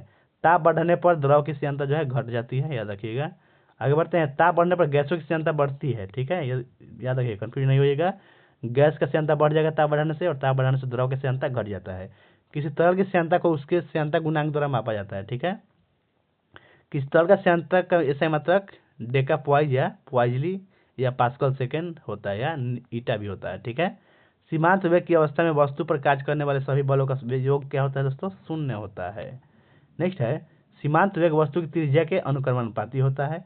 धारेखीय प्रवाह के महत्व वेग को क्रांतिक वेग कहते हैं। ठीक है, यदि द्रव प्रवाह का वेग क्रांतिक वेग से कम होता है तो उसका प्रवाह दर की श्यानता पर निर्भर करता है। ठीक है, यदि द्रव प्रवाह का वेग उसके क्रांतिक वेग से अधिक होता है तो उसका प्रवाह दर के घनत्व पर निर्भर करता है। ठीक है, उसका प्रवाह जो द्रव के घनत्व पर निर्भर करता है। नली में द्रव के प्रवाह की दर को वेंचुरी मीटर द्वारा मापा जाता है या ज्ञात किया जाता है। ठीक है, नेक्स्ट है, पानी का पृष्ठ तनाव अधिकतम होता है जिसके कारण मच्छर के लार्वा उस पर तैरते हैं। पानी में केरोसिन तेल डाल देने से पृष्ठ तनाव कम हो जाता है जिससे लार्वा डूबकर मर जाती है। ठीक है, किसी तार के विरूपक बल लगाने पर उसकी प्रारंभिक लंबाई एल में वृद्धि एल होती है तो एल बाई एल को विकृति बोलेंगे। ठीक है, प्रतिबल और विकृति के अनुपात को तार के पदार्थ की प्रत्यास्थता का यंग मापांक कहा जाता है। आगे बढ़ते हैं। प्रत्यास्थता की सीमा में किसी वस्तु में उत्पन्न विकृति उस पर लगाए गए प्रतिबल के अनुक्रमानुपाती होती है। यह हुक का नियम है। ठीक है। प्रत्यास्थता गुणांक कैसे मतलब न्यूटन प्रति मीटर स्क्वायर या पास्कल होता है। आगे बढ़ते हैं हम लोग। अनुदैर्ध्य प्रतिबल और अनुदैर्ध्य विकृति के अनुपात को यंग का प्रत्यास्थता गुणांक कहा जाता है। यदि विकृति आयतन में हो तो आयतन प्रत्यास्थता गुणांक के होता है। ठीक है। अपरूपण विकृति के लिए आयतन प्रत्यास्थता गुणांक को दृश्यता गुणांक कहा जाता है। किसी पिंड की सम स्थिति के इधर उधर गति करने को दोलन अथवा काल्पनिक गति कहा जाता है। आगे है, एक दोलन पूरा करने के समय को आवर्तकाल बोलेंगे। कंपन करने वाली वस्तु 1 सेकंड में जितना कंपन करती है उसे आवृत्ति बोलते हैं। आवृत्ति कैसे मतलब हर्ट्ज होता है या प्रति सेकंड होती है। ठीक है। आवृत्ति और आवर्तकाल में संबंध होता है n बराबर 1/t। ठीक है। n हो गया आवृत्ति और t हो गया आवर्तकाल। सरल आवर्त गति में गतिशील कण के महत्तम विस्थापन पर त्वरण का मान क्या होता है? 0 होता है। नेक्स्ट है, यदि किसी सरल लोलक की लंबाई 4% बढ़ा दी जाए तो उसका आवर्तकाल 2% बढ़ जाएगा। ठीक है। किसी पेंडुलम की लंबाई दुगुनी करने पर उसका आवर्तकाल √2 गुना बढ़ जाता है। यदि डोरी की प्रभाव लंबाई l और गुरुत्वीय त्वरण g को हो तो सरल लोलक का आवर्तकाल सूत्र t बराबर 2π√L/g होगा। ठीक है। क्या है सूत्र? t बराबर 2π√L/g। अगला है, सरल आवर्त गति निष्पादित करने वाले यंत्र का आवर्तकाल बल नियतांक पर निर्भर करता है। यदि लोलक को किसी साम्य स्थिति में थोड़ा विस्थापित करके छोड़ दें तो इसकी गति सरल आवर्त गति की तरह होता है। ठीक है। आवर्तकाल लोलक के द्रव्यमान पर निर्भर नहीं करता है, याद रखिएगा। आगे बढ़ते हैं। यदि किसी लोलक घड़ी को पृथ्वी तल से ऊपर या नीचे ले जाया जाए तो घड़ी का आवर्तकाल क्या होगा? बढ़ जाएगा। यदि लोलक घड़ी को उपग्रह पर ले जाए तो वहां भारहीनता के कारण आवर्तकाल अनंत हो जाता है। यदि गर्मियों में लोलक की लंबाई l बढ़ जाए तो उसका आवर्तकाल बढ़ जाता है। यदि सर्दियों में लोलक की लंबाई l कम हो जाता है तो उसका आवर्तकाल कम हो जाता है। ठीक है। नेक्स्ट आगे बढ़ते हैं। चंद्रमा पर लोलक घड़ी को ले जाने पर उसका आवर्तकाल बढ़ जाता है क्योंकि चंद्रमा पर g के मान पृथ्वी के g के मान का 1/6 गुना है। तरंगों को मुख्यतः 2 भागों में बांटा जा सकता है, यांत्रिक तरंग और अयांत्रिक तरंग। यांत्रिक तरंग को मुख्यतः 2 भागों में बांटेंगे, अनुदैर्ध्य और अनुप्रस्थ तरंग में। ठीक है। जो तरंग सुनने की संवेदना उत्पन्न करती है उसे ध्वनि तरंग कहते हैं। अनुप्रस्थ तरंग केवल ठोस माध्यम में एवं द्रव के ऊपरी सतह पर उत्पन्न की जा सकती है। ध्वनि जो है अनुदैर्ध्य तरंग है। ठीक है। किसी माध्यम में विक्षोभ के संचरण को तरंग कहा जाता है। सभी विद्युत चुम्बकीय तरंगों की चाल प्रकाश की चाल के बराबर होती है और सभी विद्युत चुम्बकीय तरंगें जो है फोटोन की बनी होती है। विद्युत चुम्बकीय तरंगों का तरंगदैर्ध्य प्रतिशत 10⁻14 मीटर से 10⁻4 मीटर तक होता है। विद्युत चुम्बकीय तरंगों की अवधारणा का प्रतिपादन किसने किया था? मैक्सवेल ने किया था। नाभिकीय अभिक्रिया तथा कृत्रिम रेडियोधर्मी में गामा किरणों की खोज बैक्यूरेल ने की थी। नेक्स्ट आगे बढ़ते हैं। चिकित्सा एवं औद्योगिक क्षेत्र में एक्स किरणों का उपयोग किया जाता है। ठीक है। एक्स किरणों की खोज रोएंटगन ने किया था। प्रकाश विद्युत प्रभाव को उत्पन्न करने और जीवाणु को नष्ट करने में पराबैंगनी किरणों का उपयोग किया जाता है। ठीक है। पराबैंगनी किरणों की खोज रिटर ने किया था। वस्तु को देखने के लिए दृश्य विकिरण का उपयोग किया जाता है। ठीक है। आगे बढ़ते हैं। दृश्य विकिरण की खोज कौन किया था? न्यूटन। कोहरे में फोटोग्राफी करने में औरक विकिरण का प्रयोग करते हैं। औरक विकिरण की खोज हर्शल ने किया था। रेडियो टेलीविजन टेलीफोन में लघु रेडियो तरंग या हर्ट्ज तरंग का उपयोग होता है। 10⁻³ मीटर से 10⁻² मीटर की तरंग सूक्ष्म तरंग कहलाती है। आगे बढ़ते हैं। तरंग गति में समान कला में कंपन करने वाले 2 क्रमागत कणों के बीच की दूरी को तरंगदैर्ध्य बोलते हैं। तरंग की आवृत्ति, तरंगदैर्ध्य तथा तरंग के वेग में संबंध है, v बराबर n लैम्डा होता है। ठीक है। ये 2 तरंगों की आवृत्तियों का अनुपात 1/2 है तो आवर्तकाल का अनुपात क्या होगा? 2/1 हो जाएगा। रेडियो तरंग का तरंगदैर्ध्य सबसे अधिक होता है। ठीक है। घड़ी की सुइयों की गति सरल आवर्त गति होती है, ये तो जान करते हैं। अगला है, ध्वनि तरंग एक प्रकार का क्या है? अनुदैर्ध्य यांत्रिक तरंग है। ध्वनि के नाम से पुकारी जाने वाली यांत्रिक तरंगों की आवृत्ति 20 हर्ट्ज से 20,000 हर्ट्ज तक होती है। 20 हर्ट्ज से नीचे वाली आवृत्ति ध्वनि तरंगों को अपश्रव्य तरंगे कहते हैं। ठीक है। जिन तरंगों को हम सुन सकते हैं उन्हें श्रव्य तरंग कहते हैं। 20,000 हर्ट्ज से ऊपर की तरंगों को पराश्रव्य तरंग कहते हैं। पराश्रव्य तरंगों को सबसे पहले सीटी मार्कर गाल्टन ने उत्पन्न किया था। ठीक है। किसी माध्यम में ध्वनि की चाल मुख्यतः माध्यम की प्रत्यास्थता तथा घनत्व पर निर्भर करती है। ध्वनि की चाल सबसे अधिक ठोस में होती है। ठीक है। ध्वनि की चाल सबसे कम गैस में होती है। जल में ध्वनि की चाल 1483 मीटर प्रति सेकंड होती है, याद रखिएगा। और लोहे में ध्वनि की चाल 1130 मीटर प्रति सेकंड होती है। किसी माध्यम में ध्वनि की चाल दाब का प्रभाव नहीं पड़ता है उस पर। ठीक है। वह अपरिवर्तित रहती है। नेक्स्ट है, वायु में ध्वनि की चाल 332 मीटर प्रति सेकंड होती है। यदि दाब बढ़ाकर 2 गुना कर दिया जाए तो ध्वनि की चाल 332 मीटर प्रति सेकंड नहीं रहेगा, दाब का प्रभाव नहीं होता है। आगे है, किसी माध्यम में ताप के प्रभाव से ध्वनि की चाल क्या होता है? बढ़ जाता है। ठीक है। वायु में प्रति 1 डिग्री सेल्सियस ताप बढ़ाने पर ध्वनि की चाल 0.61 मीटर प्रति सेकंड बढ़ जाती है। ध्वनि की गुणता सनादी स्वरों की संख्या, क्रम और अपेक्षित तीव्रता पर निर्भर करती है। ठीक है दोस्तों, नेक्स्ट आगे बढ़ते हैं। 1 सेकंड में वो अपनी गति को जितनी बार दोहराती है वह उसकी आवृत्ति कहलाती है। दोलन करने वाली वस्तु अपने मध्य स्थिति के महत्तम विस्थापन को दोलन का आयाम कहते हैं। ठीक है, आगे बढ़ते हैं। प्रतिध्वनि सुनने के लिए श्रोता और प्रवर्तक सतह के बीच न्यूनतम दूरी 17 मीटर होनी चाहिए। कान पर ध्वनि का प्रभाव 1/10 सेकंड तक रहता है। ध्वनि के अपवर्तन के कारण ध्वनि रात में अधिक और दिन में कम सुनाई देती है। किसी कारण? अपवर्तन के कारण। ध्वनि की तीव्रता ऑडियोमीटर यंत्र से मापते हैं। अनुनाद में प्रणोदित कंपनों की आवृत्ति वस्तु की स्वाभाविक आवृत्ति के बराबर होती है। ठीक है, आगे बढ़ते हैं। ध्वनि में मुख्यतः 3 लक्षण कौन कौन? तीव्रता, तरत्व और गुणता होता है। ध्वनि की तीव्रता व्यक्त करने का मात्रक बेल है। ध्वनि की निरपेक्ष तीव्रता को वाट प्रति मीटर स्क्वायर से व्यक्त किया जाता है। डेसिबल बेल का 10वां भाग है। ध्वनि से के तरत्व के कारण ध्वनि को मोटी या पतली कहा जाता है। याद रखिएगा, ध्वनि मोटी या पतली तरत्व के कारण पता चलता है। तरत्व जो है आवृत्ति पर निर्भर करता है। ठीक है, 1 ग्राम शुद्ध जल का ताप 14.5 डिग्री सेल्सियस से 15.5 डिग्री सेल्सियस तक बढ़ाने के लिए आवश्यक ऊष्मा की मात्रा को अंतर्राष्ट्रीय कैलोरी कहा जाता है। ठीक है, 1 पौंड जल का तापमान 1 डिग्री फ़ारेनहाइट बढ़ाने के लिए आवश्यक ऊष्मा की मात्रा को एक ब्रिटिश थर्मल यूनिट कहते हैं। एक ब्रिटिश थर्मल यूनिट बराबर 252 कैलोरी होता है। याद रखिएगा, आगे बढ़ते हैं। अयांत्रिक तरंग सदैव जो है अनुप्रस्थ होती है। अयांत्रिक तरंग अनुप्रस्थ होता है और अयांत्रिक तरंगों की चाल जो है प्रकाश की चाल के बराबर होता है। 1 कैलोरी जो है 4.186 जूल के तुल्य होता है। 1 किलो कैलोरी जो है 4186 जूल के बराबर होती है। एक वस्तु से दूसरी वस्तु में ऊर्जा का स्थानांतरण ताप के कारण होता है। मैक संख्या का प्रयोग वायुयान के वेग संबंध में किया जाता है। ठीक है, आगे बढ़ते हैं। यदि मैक संख्या 1 से अधिक है तो पिंड की चाल पराध्वनिक कहलाती है। यदि मैक संख्या 5 से अधिक है तो पिंड की चाल अति पराध्वनिक कहलाती है। साधारण बातचीत की ध्वनि तीव्रता 30 से 40 डेसिबल होता है। आगे बढ़ते हैं। तो नेक्स्ट होगा आपका ध्वनि तरंग परिवर्तन के कारण प्रतिध्वनि उत्पन्न करती है। और तीनों का प्रयोग रात्रि दृष्टि उपकरण में किया जाता है। ठीक है, ध्वनि तरंग शून्य में संचारण नहीं कर सकती। इको साउंडिंग का प्रयोग समुद्र की गहराई मापने के लिए किया जाता है। एकॉस्टिक विज्ञान ध्वनि से संबंधित है। जब ध्वनि तरंग चलती है तो वह अपने साथ ऊर्जा ले जाती है। ठीक है दोस्तों, आगे बढ़ते हैं। वह ऊर्जा जो एक वस्तु से दूसरी वस्तु में केवल तापांतर के कारण स्थानांतरित होती है क्या कहलाती है? ऊष्मा कहलाती है। कार्य और ऊष्मा में समझ होता है W/Q बराबर J होता है। ठीक है, जहाँ W कार्य हो गया, Q ऊष्मा हो गया और J नियतांक हो गया। ऊष्मा के यांत्रिक तुल्यांक J का मान 4.186 जूल पर कैलोरी होता है। यदि 4.186 जूल का यांत्रिक कार्य किया जाए तो उत्पन्न ऊष्मा का मात्रा 1 कैलोरी होगी। आगे बढ़ते हैं। ऊष्मा कैसे मतलब ध्यान में करते हैं? जूल होता है।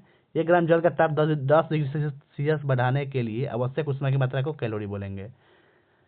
ताप मापने के लिए जो उपकरण प्रयोग में लाया जाता है उसे क्या कहेंगे? तापमापी। सेल्सियस पैमाने में हिमांक को 0 डिग्री सेल्सियस से तथा भाप बिंदु को 100 डिग्री सेल्सियस से अंकित किया जाता है। नेक्स्ट है फ़ारेनहाइट पैमाने का हिमांक 32 डिग्री फ़ारेनहाइट तथा भाप बिंदु 212 डिग्री फ़ारेनहाइट होता है। रोमन पैमाने का हिमांक 0 डिग्री आर होता है और भाप बिंदु 80 डिग्री आर होता है। केल्विन पैमाने का हिमांक 273 केल्विन और भाप बिंदु 373 केल्विन होता है। सेल्सियस पैमाने, फ़ारेनहाइट पैमाने, रोमन पैमाने और केल्विन पैमाने में संबंध क्या है?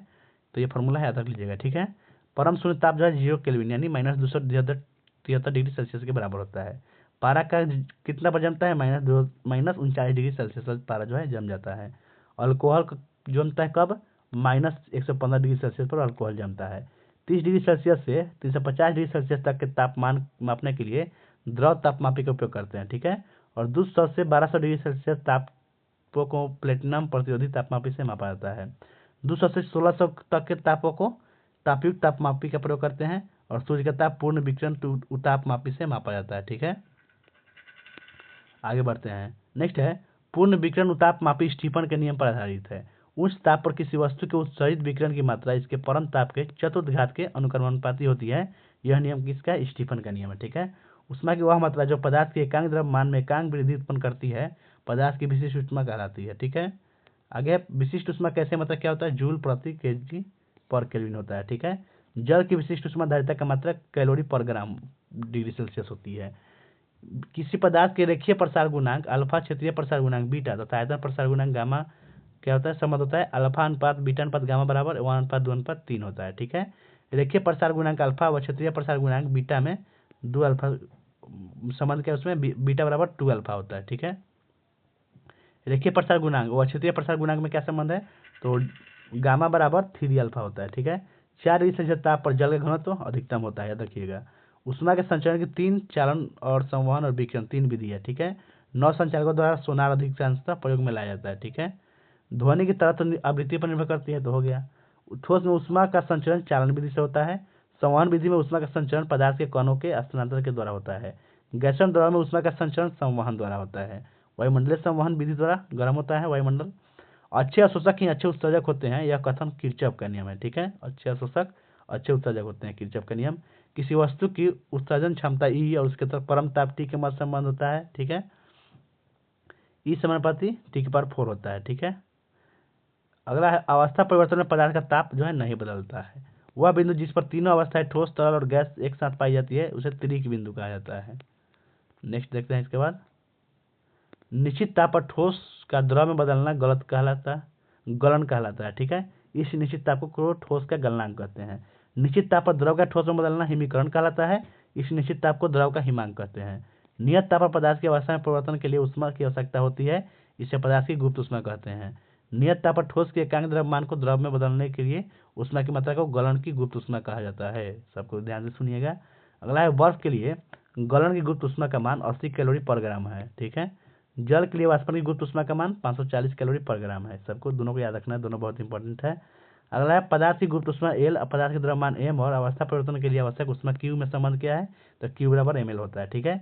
गुप्त ऊष्मा कैसे मतलब जूल पर केजी होता है। उबलते जल की अपेक्षा भाप से जलने पर अधिक कष्ट होता है। ठीक है। क्योंकि जल की अपेक्षा भाप की गुप्त ऊष्मा अधिक होती है। अगला है कुल्फी आइसक्रीम आदि बनाने में हीम मिश्रण का उपयोग किया जाता है। ठीक है। निश्चित ताप पर द्रव का वाष्प में बदलना क्या कहलाता है, वाष्पन। इस निश्चित ताप को द्रव का क्वथनांक बोलते हैं। निश्चित ताप पर वाष्प का द्रव में बदलना संघनन कहलाता है। दाब बढ़ने पर क्वथनांक क्या होता है, बढ़ता है। और शुद्धि मिलाने पर द्रव का क्वथनांक बढ़ता है। ठीक है। आगे बढ़ते हैं। द्रव की खुली सतह से प्रत्येक ताप पर धीरे धीरे द्रव का अपनी वाष्प में बदलना वाष्पीकरण कहलाता है। अपेक्षिक आर्द्रता मापने के लिए हाइग्रोमीटर का प्रयोग करते हैं। ठीक है। और ताप बढ़ने पर अपेक्षिक आर्द्रता जो है बढ़ जाता है। उष्मागतिकी का प्रथम नियम मुख्यतः ऊर्जा संरक्षण के प्रदर्शित करता है। ठीक है। आगे बढ़ते हैं। कार्बन डाइऑक्साइड का अचानक प्रसार होने पर शुष्क बर्फ में बदलना क्या है, रुद्धोष्म परिवर्तन का उदाहरण है। उष्मागतिकी का दूसरा नियम ऊष्मा के प्रवाहित होने की दिशा को व्यक्त करता है। ठोसों में अणुओं के बीच की दूरी क्या होती है, 10⁻⁻10 मीटर होती है। देखिएगा। आगे बढ़ते हैं। नेक्स्ट है प्रसार गुणांक का मतलब प्रति डिग्री सेल्सियस होता है। ठीक है।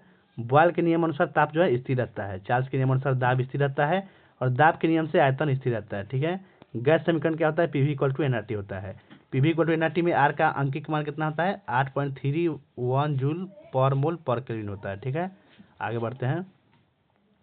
नेक्स्ट है किसी वस्तु का ताप बढ़ने पर उसकी गतिज ऊर्जा क्या होगी, बढ़ जाएगी। एक मोल द्रव्यमान गैस का आयतन 22.4 लीटर होता है। एक आदर्श गैस की आंतरिक ऊर्जा का ताप पर निर्भर करती है। ठीक है। आंतरिक ऊर्जा जो है ताप पर निर्भर करती है। किसी आदर्श गैस के दाब व उसके आयतन की एकांक गतिज ऊर्जा में संबंध क्या है, पी बराबर 2/3 ई होता है। ये मतलब गतिज ऊर्जा। अगला है स्वस्थ मनुष्य का तापमान 98.6 डिग्री फ़ारेनहाइट होता है। आगे स्वस्थ मनुष्य का तापमान सेल्सियस पैमाने पर 36.9 डिग्री सेल्सियस या 37 डिग्री सेल्सियस होता है।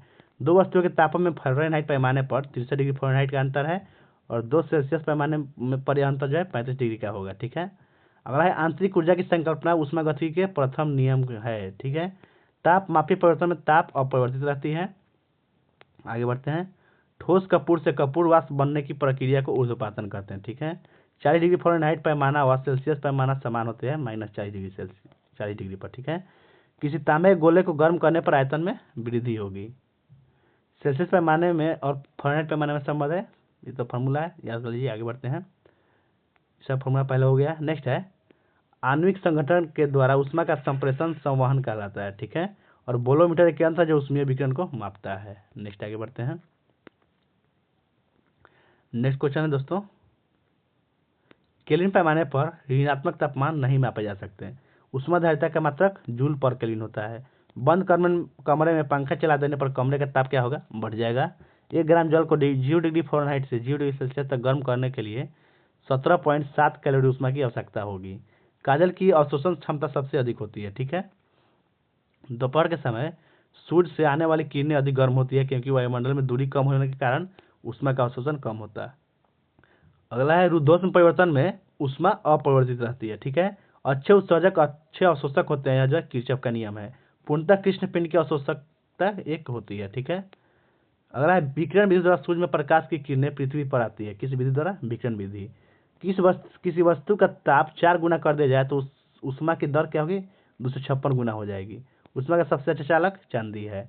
उष्मा और कार्य में संबंध है, डॉक्टर डी जूल ने स्थापित किया था। ठीक है, एक मनुष्य का ताप 60 डिग्री सेल्सियस है, तो यह ताप फ़ारेनहाइट पैमाने पर कितना होगा? 140 डिग्री फ़ारेनहाइट होगा। फॉर्मूला से निकालना होता है। ठीक है, शीशे की छड़ जब भाप में रखी जाती है तो उसकी लंबाई बढ़ती है, परंतु चौड़ाई जो है अपरिवर्तित रहती है। पारा पारा जो है द्रव उष्मा का अच्छा चालक होता है। ठीक है, पारा द्रव उष्मा का अच्छा चालक होता है। सूर्य विकिरण का अवरक्त किरणें सोलर कुकर को गर्म कर देता है। ग्रीष्म काल में सफेद कपड़ा पहनना अच्छा होता है, क्योंकि सफेद कपड़े जो है ताप का अवशोषण को कम करता है। ठीक है, थर्मल फ्लास्क का आविष्कार किसने किया था? डीवार ने। इंपॉर्टेंट है, याद रखिएगा। थर्मल फ्लास्क का आविष्कार डीवार ने किया था। तेज हवा वाली रात्रि में वाष्पीकरण दर तेज होने के कारण ओस नहीं बनती है। मनुष्य आर्द्रता से परेशानी महसूस करता है, इसके कारण पसीने का आर्द्रता के कारण वाष्पित न होना। ठीक है, फ्रिज में थर्मोस्टेट का एक समान तापमान बनाए रखना है। सूर्य की सतह पर ताप 6000 डिग्री सेल्सियस होता है।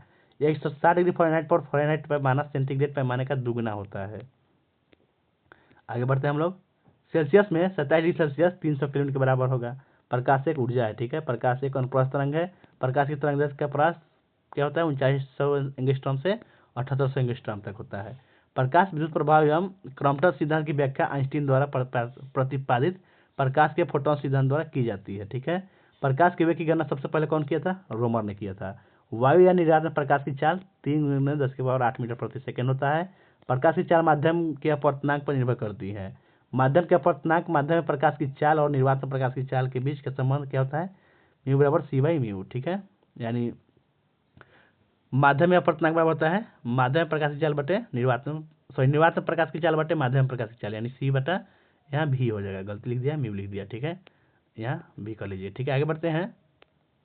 प्रकाश को सूर्य से पृथ्वी तक आने में 499 सेकेंड या 8 मिनट 19 सेकेंड का समय लगता है। ठीक है, चंद्रमा का परावर्तित प्रकाश को पृथ्वी तक आने में 1.28 सेकेंड का समय लगता है। जो वस्तुएं स्वयं प्रकाश उत्पन्न करती है उसे प्रदीप्त वस्तु बोलते हैं, और जो वस्तु स्वयं प्रकाश उत्पन्न नहीं करती, दूसरों के प्रकाश में दिखाई देती है, उन्हें अप्रदीप्त वस्तु कहा जाता है। वे वस्तुएं जिनमें से होकर प्रकाश की किरणें निकल जाती हैं पारदर्शक वस्तु कहलाती है। वे वस्तुएं जिनमें से होकर प्रकाश की किरणें बाहर नहीं निकल पाती अपारदर्शक वस्तु कहलाती है। आकाश का रंग नीला प्रकाश के प्रकीर्णन के कारण होता है। ठीक है, बैंगनी रंग के प्रकाश का प्रकीर्णन सबसे अधिक होता है। लाल रंग के प्रकाश का प्रकीर्णन सबसे कम होगा। आगे बढ़ते हैं। प्रकाश के चिकने पृष्ठ से टकराकर वापस लौटने की घटना को प्रकाश का परावर्तन कहते हैं। आपतन कोण का मान परावर्तन कोण के मान के बराबर होता है, याद रखिएगा। समतल दर्पण से बना प्रतिबिंब आभासी होता है। ठीक है, आगे बढ़ते हैं। नेक्स्ट है आपका दो दर्पणों के बीच थीटा कोण हो तो उनके द्वारा बने प्रतिबिंबों की संख्या थीटा 360/θ-1 होगी। ठीक है, दो दर्पण 60 डिग्री के कोण पर झुके हो तो प्रतिबिंब की संख्या 5 होगी। इसी फॉर्मूला से निकलता है। समतल दर्पण की फोकस दूरी अनंत पर होता है। ठीक है, कोई मनुष्य समतल दर्पण की ओर भी वेग से आ रहा है तो उसे अपने प्रतिबिंब 2 भी वेग से आता हुआ प्रतीत होगा। ठीक है, नेक्स्ट है, यदि समतल दर्पण को थीटा कोण से घुमा दिया जाए तो परावर्तित किरण 2θ डिग्री कोण घूम जाएगी। दो समतल दर्पणों को समांतर क्रम में रखा जाए तो उनके द्वारा बने प्रतिबिंब की संख्या अनंत होती है। प्रकाश की चाल सबसे अधिक निर्वात या वायु में होती है। ठीक है, किसी दर्पण की फोकस दूरी वक्रता त्रिज्या में संबंध क्या होता है? a/r/2 होता है, यानी फोकस दूरी बराबर r/2। आगे बढ़ते हैं। लेंस की क्षमता तथा फोकस दूरी में संबंध क्या होता है? p बराबर 1/f होता है, याद रखिएगा। p/1/f p बराबर। नेक्स्ट है लेंस की क्षमता डायोप्टर में मापते हैं। स्पर्श दृष्टि की न्यूनतम दूरी 25 सेंटीमीटर होता है। जलती हुई मोमबत्ती प्रदीप्त वस्तु है। किसी लेंस की क्षमता +5 डायोप्टर है तो वह क्या? उत्तल लेंस होगा, और लेंस की क्षमता -2 डायोप्टर है तो वह अवतल लेंस होगा। ठीक है, आगे है निकट दृष्टि दोष को दूर करने के लिए अवतल लेंस का प्रयोग करते हैं। नाक कान गले की जांच के लिए डॉक्टर जो है अवतल दर्पण लगे यंत्र का प्रयोग करते हैं। ठीक है, प्रिज्म के पदार्थ का अपवर्तनांक अलग अलग तरंगदैर्ध्य के लिए अलग अलग होना वर्ण विक्षेपण कहलाता है। जो वस्तु सभी रंगों को अवशोषित कर लेते हैं उनका रंग काला होता है। आगे बढ़ते हैं। दूर दृष्टि दोष को दूर करने के लिए उत्तल लेंस का प्रयोग किया जाता है। उत्तल दर्पण समानांतर किरण पुंज अपवर्तित करती है। अवतल दर्पण को फोकस और ध्रुव के बीच रखा जाए तो अपसारी किरण पुंज प्राप्त होता है। क्रांति कोण से कम कोण पर पूर्ण परिवर्तन होता है। ठीक है, याद रखिएगा। आगे बढ़ते हैं दोस्तों। कोई व्यक्ति अपने से बड़ा प्रतिबिंब अवतल दर्पण में देख सकता है। ठीक है, कार व बसों में पीछे का दृश्य देखने के लिए उत्तल दर्पण का प्रयोग करते हैं। सड़कों पर लगे लैंपों में उत्तल दर्पण का प्रयोग होता है। सेविंग करने के लिए अवतल दर्पण लाल हरा नीला ये सभी जो है प्राथमिक रंग है। ठीक है, आगे बढ़ते हैं। जो वस्तु सभी रंगों को परावर्तित कर देती है उनका रंग श्वेत होता है। लाल व नीले रंग को मिलाने पर मैजेंटा यानी बैंगनी रंग प्राप्त होता है। वर्ग त्रिभुज के शीर्ष पर लाल रंग दिखाई देते हैं। ठीक है, विचलन कोण प्रिज्म कोण और अपवर्तनांक पर निर्भर करता है। ठीक है, विचलन कोण जो है प्रिज्म कोण और अपवर्तनांक पर निर्भर करता है। इन दोनों में काला रंग नहीं दिखाई देता है। अपवर्तनांक में आवृत्ति नहीं बदलती है, रखिएगा। नेक्स्ट है, वायु के सापेक्ष किसी द्रव का क्रांति कोण 45 डिग्री है तो उसका अपवर्तनांक √2 होगा। किसी माध्यम में आपतन कोण 0 है तो अपवर्तन कोण भी 0 होगा। घड़ी साथ छोटे छोटे पुर्जों को देखने के लिए उत्तल लेंस का प्रयोग करते हैं। ठीक है, फोटोग्राफिक कैमरों तथा प्रकाशिक यंत्रों में उत्तल लेंस का प्रयोग करते हैं। आगे है, दो लेंस जिनकी फोकस दूरी है f1 f2 है तो एक दूसरे के संपर्क में रखते हैं तो संयुक्त लेंस की फोकस दूरी क्या होगा, 1/a बराबर 1/f1 प्लस 1/f2। दो लेंस जिनकी क्षमता P1 तथा P2 है तो उनके संपर्क में रखने पर संयुक्त लेंस की क्षमता P बराबर P1 प्लस P2 होगा। याद रखिए दोनों फॉर्मूला को। ठीक है, आगे मनुष्य की आंख के रेटिना पर वस्तु का प्रतिबिंब बनता है। ठीक है, कहाँ बनता है, रेटिना पर। मानव नेत्र की रेटिना पर बना प्रतिबिंब वास्तविक व उल्टा होता है। ठीक है, निकट दृष्टि दोष वाले व्यक्ति की आंख में प्रतिबिंब रेटिना से पहले ही बन जाता है। जब संयुक्त सूक्ष्मदर्शी की आवर्धन क्षमता अधिक होती है तो नेत्र लेंस की फोकस दूरी कम होती है। आगे बढ़ते हैं। नेक्स्ट है, रेगिस्तान में मरीचिका का बनना प्रकाश का पूर्णांतिक परिवर्तन है। कार की हेडलाइट में परवलयाकार अवतल दर्पण का उपयोग होता है। प्रकाश का तरंग सिद्धांत हाइगेंस द्वारा प्रतिपादित किया गया था। प्रकाश एक प्रकार की विद्युत चुंबकीय तरंग है, यह मैक्सवेल ने कहा था। ठीक है, आगे बढ़ते हैं। प्रकाश विद्युत प्रभाव के प्रतिपादक कौन थे, आइंस्टीन थे। सर्वप्रथम ग्रेमाल्डी ने बताया कि प्रकाश तरंगों का विवर्तन होता है। कौन सा, ग्रेमाल्डी। प्रकाश विकिरण की प्रकृति तरंग व कण दोनों के समान होती है। ठीक है, अपवर्तन के कारण पानी से भरे बर्तन में डुबोई गई सुई छड़ी मुड़ी हुई प्रतीत होती है, अपवर्तन के कारण। ठीक है, धूप के चश्मे की क्षमता 0 डायोप्टर होती है। लाल कांच को अधिक ताप पर गर्म करने पर वह हरा दिखाई देगा। आइरिस पुतली का कार्य आंख पर जाने वाले प्रकाश की मात्रा को नियंत्रित करना है। ठीक है, दूरबीन का आविष्कार गैलीलियो ने किया। पूर्णांतिक परिवर्तन पर ऑप्टिकल फाइबर काम करता है। ठीक है, नेक्स्ट आगे बढ़ते हैं। प्रकाश की गति कांच में न्यूनतम हो जाती है। किसी तारे के रंग से उस तारे के ताप के बारे में पता चलता है। ठीक है, आइंस्टीन के समीकरण E बराबर mc² में c जो है प्रकाश का वेग है, याद रखिएगा। अगला 21 जून को दोपहर के समय आपकी छाया आपसे छोटी होती है। ठीक है, अबिंदुकता के उपचार हेतु बेलनाकार लेंस का प्रयोग करते हैं। एक प्रिज्म से गुजरने पर बैंगनी रंग सबसे अधिक अपवर्तित होती है। अगला चंद्रमा से पृथ्वी तक आने में प्रकाश को लगभग 1.28 सेकंड लगता है। प्रकाश तरंगों के व्यतिकरण का सिद्धांत प्रकाश की तरंग प्रकृति को पुष्ट करता है। ठीक है, कौन, व्यतिकरण। अगला है, पदार्थों को परस्पर रगड़ने से उस पर आवेश की जो मात्रा संचित होती है उसे स्थिर विद्युत कहते हैं। स्थिर विद्युत में आवेश स्थिर रहता है। आगे बढ़ते हैं। धनात्मक आवेश और ऋणात्मक आवेश नाम कौन दिया था, बेंजामिन फ्रैंकलिन ने। समान प्रकार के आवेशों का गुण क्या है, प्रतिकर्षण। विविध प्रकार के आवेशों का गुण आकर्षण है। वस्तुओं का आवेशन इलेक्ट्रॉनों के स्थानांतरण के फलस्वरूप होता है। चालन के इकाई क्षेत्रफल पर स्थित आवेश की मात्रा को उस चालक का पृष्ठ घनत्व कहते हैं। ठीक है, नेक्स्ट है, यदि कोई वस्तु दूर की वस्तु को स्पष्ट नहीं देख सकता तो उसकी दृष्टि में निकट दृष्टि दोष होगा। वर्णांता को किसी लेंस से दूर नहीं किया जा सकता है। ठीक है, मायोपिया निकट दृष्टि दोष से संबंधित है। हाइपरमेट्रोपिया दूर दृष्टि दोष से संबंधित है। सबसे अधिक पृष्ठ घनत्व चाल के नुकीले भाग पर होती है क्योंकि नुकीले भाग का क्षेत्रफल सबसे कम होता है। आगे बढ़ते हैं। जिन पदार्थों से होकर विद्युत आवेश सरलता से प्रभावित होते हैं उसे चालक कहते हैं। विद्युत का सबसे अच्छा चालक चांदी, दूसरा तांबा। जिन पदार्थों से होकर आवेश का प्रवाह नहीं होता है उसे अचालक कहते हैं। दो आवेशों के बीच लगने वाले बल का गणना कूलॉम के नियम के अनुसार की जाती है। ठीक है, आगे बढ़ते हैं। 1802 में थॉमस यंग ने प्रकाश के व्यतिकरण को प्रयोगात्मक रूप से दर्शाया था। कौन, थॉमस यंग। व्यतिकरण को दो, समपोषी व्यतिकरण, विनाशी व्यतिकरण प्रकार का होता है। ठीक है, सूर्य ग्रहण के समय सूर्य का किरीट यानी कोरोना भाग दिखाई देता है। पीला, मैजेंटा एवं पीकॉक नीला द्वितीय रंग है। आगे बढ़ते हैं। रंग टेलीविजन में लाल, हरा, नीला रंगों का उपयोग किया जाता है। अनुप्रस्थ रंग में ध्रुवण की घटना होती है। ठीक है, प्रकाश स्रोतों जैसे विद्युत बल्ब, मोमबत्ती, ट्यूबलाइट आदि से उत्सर्जित प्रकाश और ध्रुवित प्रकाश होती है। प्रकाश तरंगों का प्रकाशीय प्रभाव विद्युत वेक्टरों के कारण होता है। आगे बढ़ते हैं दोस्तों। तो नेक्स्ट क्या है, सरल सूक्ष्मदर्शी की आवर्धन क्षमता का सूत्र क्या होता है, m बराबर 1 + d/f, जहाँ d 25 सेंटीमीटर, f लेंस की फोकस दूरी। अभिदृश्यक लेंस द्वारक यानी मुख्य व्यास अभिनेत्र लेंस की अपेक्षा छोटी होती है। ठीक है, किसी आवेश या आवेशित वस्तु के चारों ओर का स्थान जहां उसके प्रभाव का अनुभव किया जा सके क्या कहलाता है, विद्युत क्षेत्र कहलाता है। किसी खोखले चालक के अंदर विद्युत क्षेत्र 0 होता है। रासायनिक ऊर्जा को सीधे विद्युत ऊर्जा में प्राथमिक सेल के द्वारा परिवर्तित किया जाता है। ठीक है, नेक्स्ट है, प्राथमिक सेल से प्रमुख उदाहरण वोल्टियर सेल, लेक्लांसा सेल, डेनियल सेल, शुष्क सेल, ये सब है। ठीक है, वोल्टेज सेल का आविष्कार प्रोफेसर एलिजांडो वोल्टा ने किया था। आगे बढ़ते हैं। नेक्स्ट है विद्युत घंटी और टेलीफोन में लेक्लांसे सेल का प्रयोग किया जाता है। विद्युत विभव कैसे मात्रक जानते करते हैं, वोल्ट हो गया। विद्युत विभव अदिश राशि है। विभवांतर कैसे मात्रक, वोल्ट हो गया। विभवांतर एक भी अदिश राशि है। ठीक है। विद्युत सेल मुख्यतः दो प्रकार के होते हैं, प्राथमिक और द्वितीयक। लेक्लांसे सेल में एनोड के रूप में कार्बन की छड़ और कैथोड के रूप में जस्ता की छड़ का प्रयोग किया जाता है। लेक्लांसे सेल का विद्युत वाहक बल यानी विभव लगभग 1.5 वोल्ट होता है। शुष्क सेल जस्ते का बना होता है। आगे बढ़ते हैं। शुष्क सेल में जस्ते के बर्तन में मैग्नीज डाइऑक्साइड, अमोनिया क्लोराइड एवं कार्बन का मिश्रण भरा होता है। शुष्क सेल का विद्युत विभव 1.5 वोल्ट होता है। किसी चालक में विद्युत आवेश के प्रवाह की दर को विद्युत धारा कहते हैं। विद्युत धारा एक अदिश राशि है। विद्युत धारा कैसे पता है मात्रक, एम्पियर है। और प्रतिरोध कैसे मात्रक जानते करते हैं, ओम है। आगे बढ़ते हैं। संधारित्र वह युक्ति है जिसमें विद्युत ऊर्जा एकत्रित की जाती है। समान आवेशों में प्रतिकर्षण होता है। धातु विद्युत की सुचालक होती है क्योंकि उसमें मुक्त इलेक्ट्रॉन होते हैं। किरचॉफ का नियम एसी और डीसी दोनों में लागू होता है। शुष्क सेल में कार्बन की छड़ एनोड की तरह कार्य करता है। ठीक है। आगे बढ़ते हैं। विभवांतर और चालक में प्रवाहित धारा आई के बीच संबंध V समानुपाती I यानी V बराबर IR। ठीक है। R एक नियतांक है जिसे चालक का प्रतिरोध कहते हैं। जो चालक ओम के नियम का पालन करते हैं उनसे प्रतिरोध को ओमीय प्रतिरोध कहते हैं।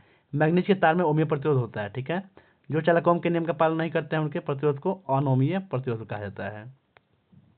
डायोड बल्ब का प्रतिरोध व ट्रायोड बल्ब का प्रतिरोध जो है अनोमीय प्रतिरोध का उदाहरण है। किसी चालक के प्रतिरोध के व्युत्क्रम को चालकता कहेंगे।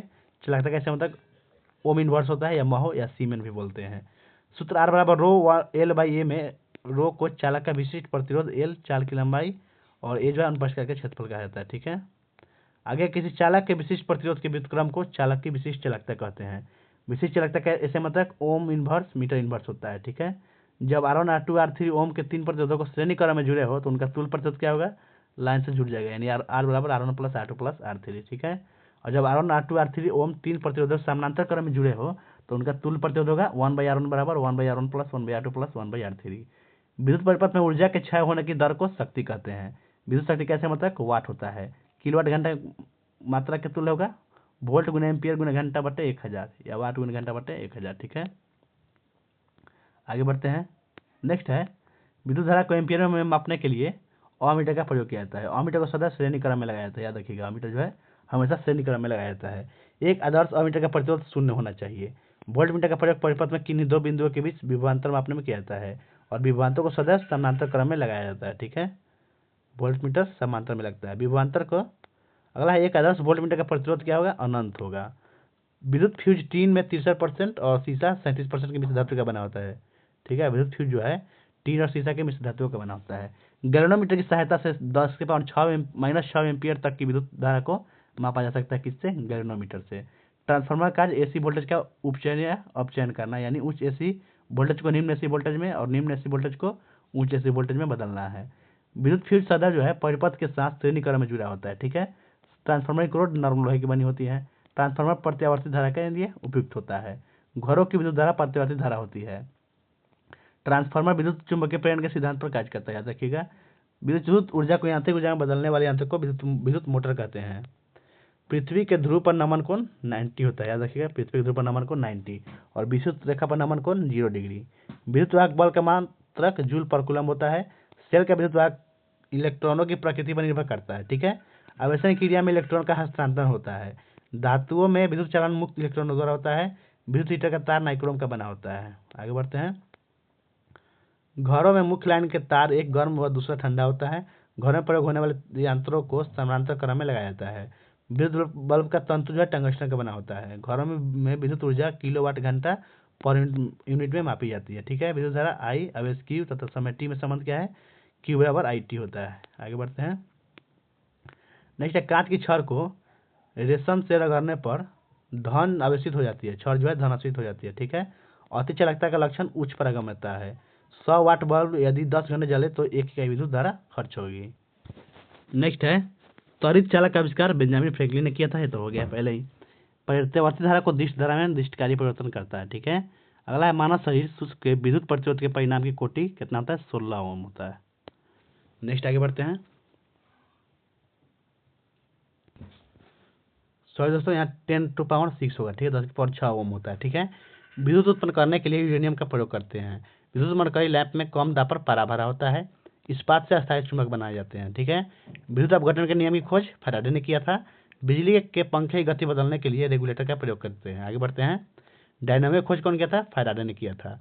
प्रेरित विद्युत वाहक बल सदैव जो है फ्लक्स परिवर्तन का विरोध करती है।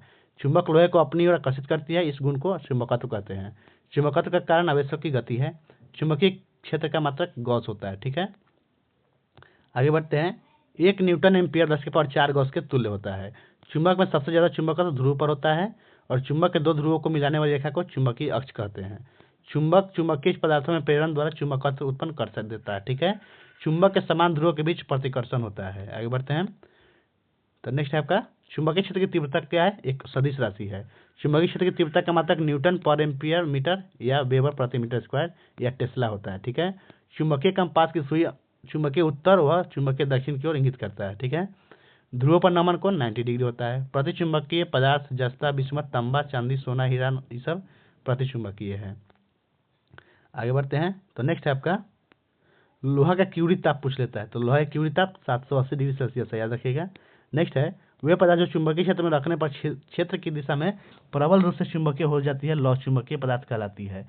एक डोमेन में परमाणु की संख्या 10⁻18 से 10⁻21 होती है। लौह चुंबकीय पदार्थों का तीव्र चुंबकत्व डोमेनों के कारण होता है। अनुचुंबकीय पदार्थ platinum, chromium, sodium, aluminium, oxygen, ये सभी जो है अनुचुंबकीय है। अगला है लोहा और निकल के लिए क्यूरी ताप के मान लगभग 770 डिग्री सेल्सियस तथा 358 डिग्री सेल्सियस होता है। ठीक है, और अस्थायी चुंबक बनाने के लिए नर्म लोहे का प्रयोग करेंगे। अस्थायी चुंबक बनाने के लिए इस्पात का होगा।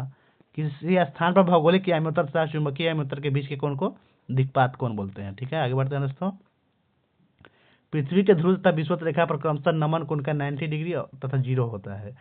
पृथ्वी के संपूर्ण चुंबकीय क्षेत्र के क्षैतिज घटक एच का मान 0.4 गॉस या 0.4 × 10⁻⁴ टेस्ला होता है। लॉरेंज बल का सूत्र होता है A = QV sin थीटा। ठीक है, जहाँ F बल है, Q आवेश हो गया, V वेग हो गया और B से चुंबकीय क्षेत्र हो गया और T क्षेत्र दिशा की कोण हो गया। आगे बढ़ते हैं, चुंबकीय प्रेरण की खोज फ्लेमिंग ने किया था। चुंबकीय प्रेरण की खोज। अगला है, एक चौक कुंडली का कार्य प्रत्यावर्ती धारा का मान कम करना है। ठीक है, विद्युत धारा का चुंबकीय प्रभाव सर्वप्रथम ऑस्टेड ने अवलोकित किया था। किसी चुंबकीय पदार्थ को भी चुंबकीय हथौड़े से पीट कर या गर्म करके किया जा सकता है। ठीक है, चुंबकीय सुई उत्तर दिशा में संकेत करती है। लेंज का नियम जो है ऊर्जा संरक्षण का नियम है। ठीक है, पृथ्वी के चुंबक का उत्तरी ध्रुव दक्षिण दिशा में होता है। वह क्रिया जिसके द्वारा धातु के अचुंबकीय बनाया जाता है उसे डिग्रीसिंग कहते हैं। ठीक है, किसी नाभिक में उपस्थित प्रोटॉन की संख्या इलेक्ट्रॉन की संख्या परमाणु क्रमांक होता है। ठीक है, आगे इलेक्ट्रॉन पर क्या होता है? ऋण आवेश होता है, तो ऊपर पढ़ लिए है। आगे है, न्यूट्रॉन पर कोई आवेश नहीं होता है। ठीक है दोस्तों, न्यूट्रॉन पर कोई आवेश नहीं होगा। इलेक्ट्रॉन पर -6 × 10⁻19 कूलम आवेश होता है। पृथ्वी पर 2 प्रकार के आवेश पाए जाते हैं। प्रोटॉन की खोज कौन किया था? रदरफोर्ड। न्यूट्रॉन की खोज चैडविक। इलेक्ट्रॉन की खोज जे थॉमसन और पॉजिट्रॉन की खोज एंडरसन ने किया था। आगे बढ़ते हैं, न्यूट्रिनो की खोज कौन किया था? पाउली ने किया था। पाई मेसॉन की खोज युकावा ने किया, इंपॉर्टेंट है। उसके बाद मुक्त रूप से लटकी हुई चुंबकीय सुई का अक्ष भौगोलिक अक्ष के साथ 18 डिग्री का कोण बनाती है। ठीक है, अगर नाभिक में न्यूट्रॉन व प्रोटॉन कौन होते हैं? फोटॉन की खोज आइंस्टीन ने की। फोटॉन का वेग प्रकाश के वेग के बराबर होता है। आगे है, ट्रांसफार्मर और जनित्र विद्युत चुंबकीय प्रेरण के सिद्धांत पर कार्य करती है। ठीक है, कैथोड किरणें केवल उच्च ऊर्जा वाले इलेक्ट्रॉन का पुंज है। कैथोड किरण का वेग प्रकाश के वेग का 1/10 गुना होगा। कैथोड किरणें जब विद्युतीय क्षेत्र से होकर लंबवत गुजरती है तो इसका रास्ता परवलयाकार होता है, और जब कैथोड किरणें किसी उच्च परमाणु क्रमांक वाली धातु पर गिरती है तो ये एक्स किरणें उत्पन्न करेगी। ठीक है, धनात्मक या कैनाल किरणें प्रदीप्ति एवं स्फुट दीप्ति उत्पन्न करती है। ठीक है, डायोड बल्ब में टंगस्टन के पतले तार पर बेरियम ऑक्साइड का लेप होता है। प्लेट धारा चाइल्ड लेगुमर नियम का पालन करती है। कैथोड के आसपास एकत्रित इलेक्ट्रॉन समूह को आवेश कहा जाता है। ट्रायोड बल्ब का निर्माण 1907 ईस्वी में लीडी फॉरेस्ट ने किया था। ठीक है, ट्रायोड बल्ब का प्रयोग प्रवर्धक, दोलित्र, प्रेसी एवं संसूचक की तरह किया जाता है। अर्धचालक पदार्थ जर्मेनियम और सिलिकॉन है। अर्धचालकों में अपद्रव्य मिलाने से प्रकाश ठोस को बाह्य अर्धचालक कहते हैं। ठीक है, आगे बढ़ते हैं, तो नेक्स्ट होगा इसके बाद, नेक्स्ट है, अपद्रव्य के रूप में आर्सेनिक अथवा एल्युमिनियम मिलाने से अर्धचालक की चालकता जो है बढ़ जाती है दोस्तों। ठीक है, नेक्स्ट है, ऐसे बाह्य अर्धचालक जिनमें विद्युत का प्रवाह मुक्त इलेक्ट्रॉनों की संख्या बढ़ जाने के कारण होता है, इन प्रकार के अर्धचालक कहलाते हैं। जिन अर्धचालकों में विद्युत का प्रवाह कोटरों की गति के कारण होते हैं उसे पी प्रकार के अर्धचालक कहते हैं। ठीक है, आगे बढ़ते हैं, अपद्रव्य मिलाए जाने की प्रक्रिया को क्या कहेंगे? डोपिंग बोलते हैं। ठीक है दोस्तों, आगे है ताप बढ़ाने पर अर्धचालक की चालकता बढ़ती है और चालक की चालकता घटती है। अति चालकता की खोज कौन किया था? 1911 में केमर्लिंग ओम्स ने किया था। ठीक है। अत्यंत निम्न ताप पर जिन पदार्थों का विद्युत प्रतिरोध शून्य हो जाता है वे अति चालक कहलाते हैं। 4.2 केल्विन -268.8 डिग्री सेल्सियस पर का पारा अतिचालक बन जाता है। इतना पर जो है पारा जो है अतिचालक बन जाता है। आगे भारत सरकार ने 1991 में एक राष्ट्रीय अतिचालकता विज्ञान और तकनीकी बोर्ड की स्थापना की थी। 1991 में घड़ी में क्वार्ट्ज क्रिस्टल का कम दाब पाइजो विद्युत प्रवाह पर आधारित है। ठीक है। नियोबिस्टीन काफी ऊंचे ताप यानी 100 केल्विन पर अतिरिक्त चालकता प्राप्त कर लेती है। इलेक्ट्रॉन का एंटी कौन का है? पॉजिट्रॉन है। ठीक है। आगे बढ़ते हैं। प्रोटॉन पर +1.6 -19 कूलम का आवेश होता है। जिस प्रकार विद्युत परिपथ में धारा होती है उसी प्रकार चुंबकीय परिपथ में क्या होता है? फ्लक्स होता है। जिस प्रकार विद्युत परिपथ में प्रतिरोध होता है उसी प्रकार चुंबकीय परिपथ में प्रतिअष्टमय होता है। ठीक है। रिलक्टेंट बोलते हैं उसको। अगला है परमियंस का विपरीत रिलक्टेंट होता है। ठीक है। अगला ट्रांसफार्मर एक स्थैतिक युक्ति है जो वोल्टेज को निम्न स्तर से उच्च स्तर या उच्च से निम्न स्तर में परिवर्तित करती है। ट्रांसफार्मर शक्ति को स्थानांतरित करता है वोल्टेज और करंट को घटा और बढ़ाकर या बढ़ाया घटाकर। ठीक है। ट्रांसफार्मर केवल एसी पर कार्य करता है, डीसी पर नहीं करता है। अगर ट्रांसफार्मर में डीसी सप्लाई दिया जाए तो ट्रांसफार्मर का वाइंडिंग जल जाएगी। आगे बढ़ते हैं। नेक्स्ट है ट्रांसफार्मर फैराडे के विद्युत चुम्बकीय प्रेरण के सिद्धांत पर दोनों युक्ति स्वप्रेरण और अन्योन्य प्रेरण के पर कार्य करती है।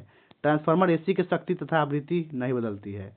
ट्रांसफार्मर की दक्षता केवीए किलो वोल्ट एम्पियर में व्यक्त की जाती है। ठीक है।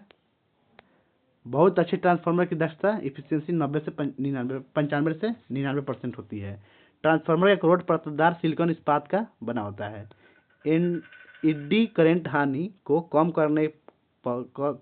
करने के क्रोड परतदार और लेमिनेशन किया जाता है। ठीक है। ट्रांसफार्मर की लेमिनेशन की मोटाई 0.25 से 0.5 mm होती है। आगे बढ़ते हैं। प्राथमिक कुंडली प्राइमरी वाइंडिंग स्रोत से जुड़ा होता है। ठीक है। द्वितीय कुंडली जो है सेकेंडरी वाइंडिंग जो है लोड से जुड़ा होता है। कंजर्वेटर को एक्सपैशन टैंक भी कहते हैं। बुकोल्ज रिले का उपयोग आंतरिक दोष से सुरक्षा प्रदान करने के लिए। ठीक है। आगे बढ़ते हैं। शुष्क अवस्था में सिलिका जेल का रंग नीला होता है लेकिन नमी सूखने के बाद बैंगनी या गुलाबी हो जाता है। गुलाबी रंग प्रदर्शित करता है कि नमी सोखने की क्षमता समाप्त हो गई है। एक्सप्लोजन वेंट को प्रेशर रिलीज वाल्व भी कहा जाता है। एक्सप्लोजन वेंट ट्रांसफार्मर तेल के दबाव बहुत अधिक होने पर सुरक्षा प्रदान करते हैं। ठीक है। आगे बढ़ते हैं।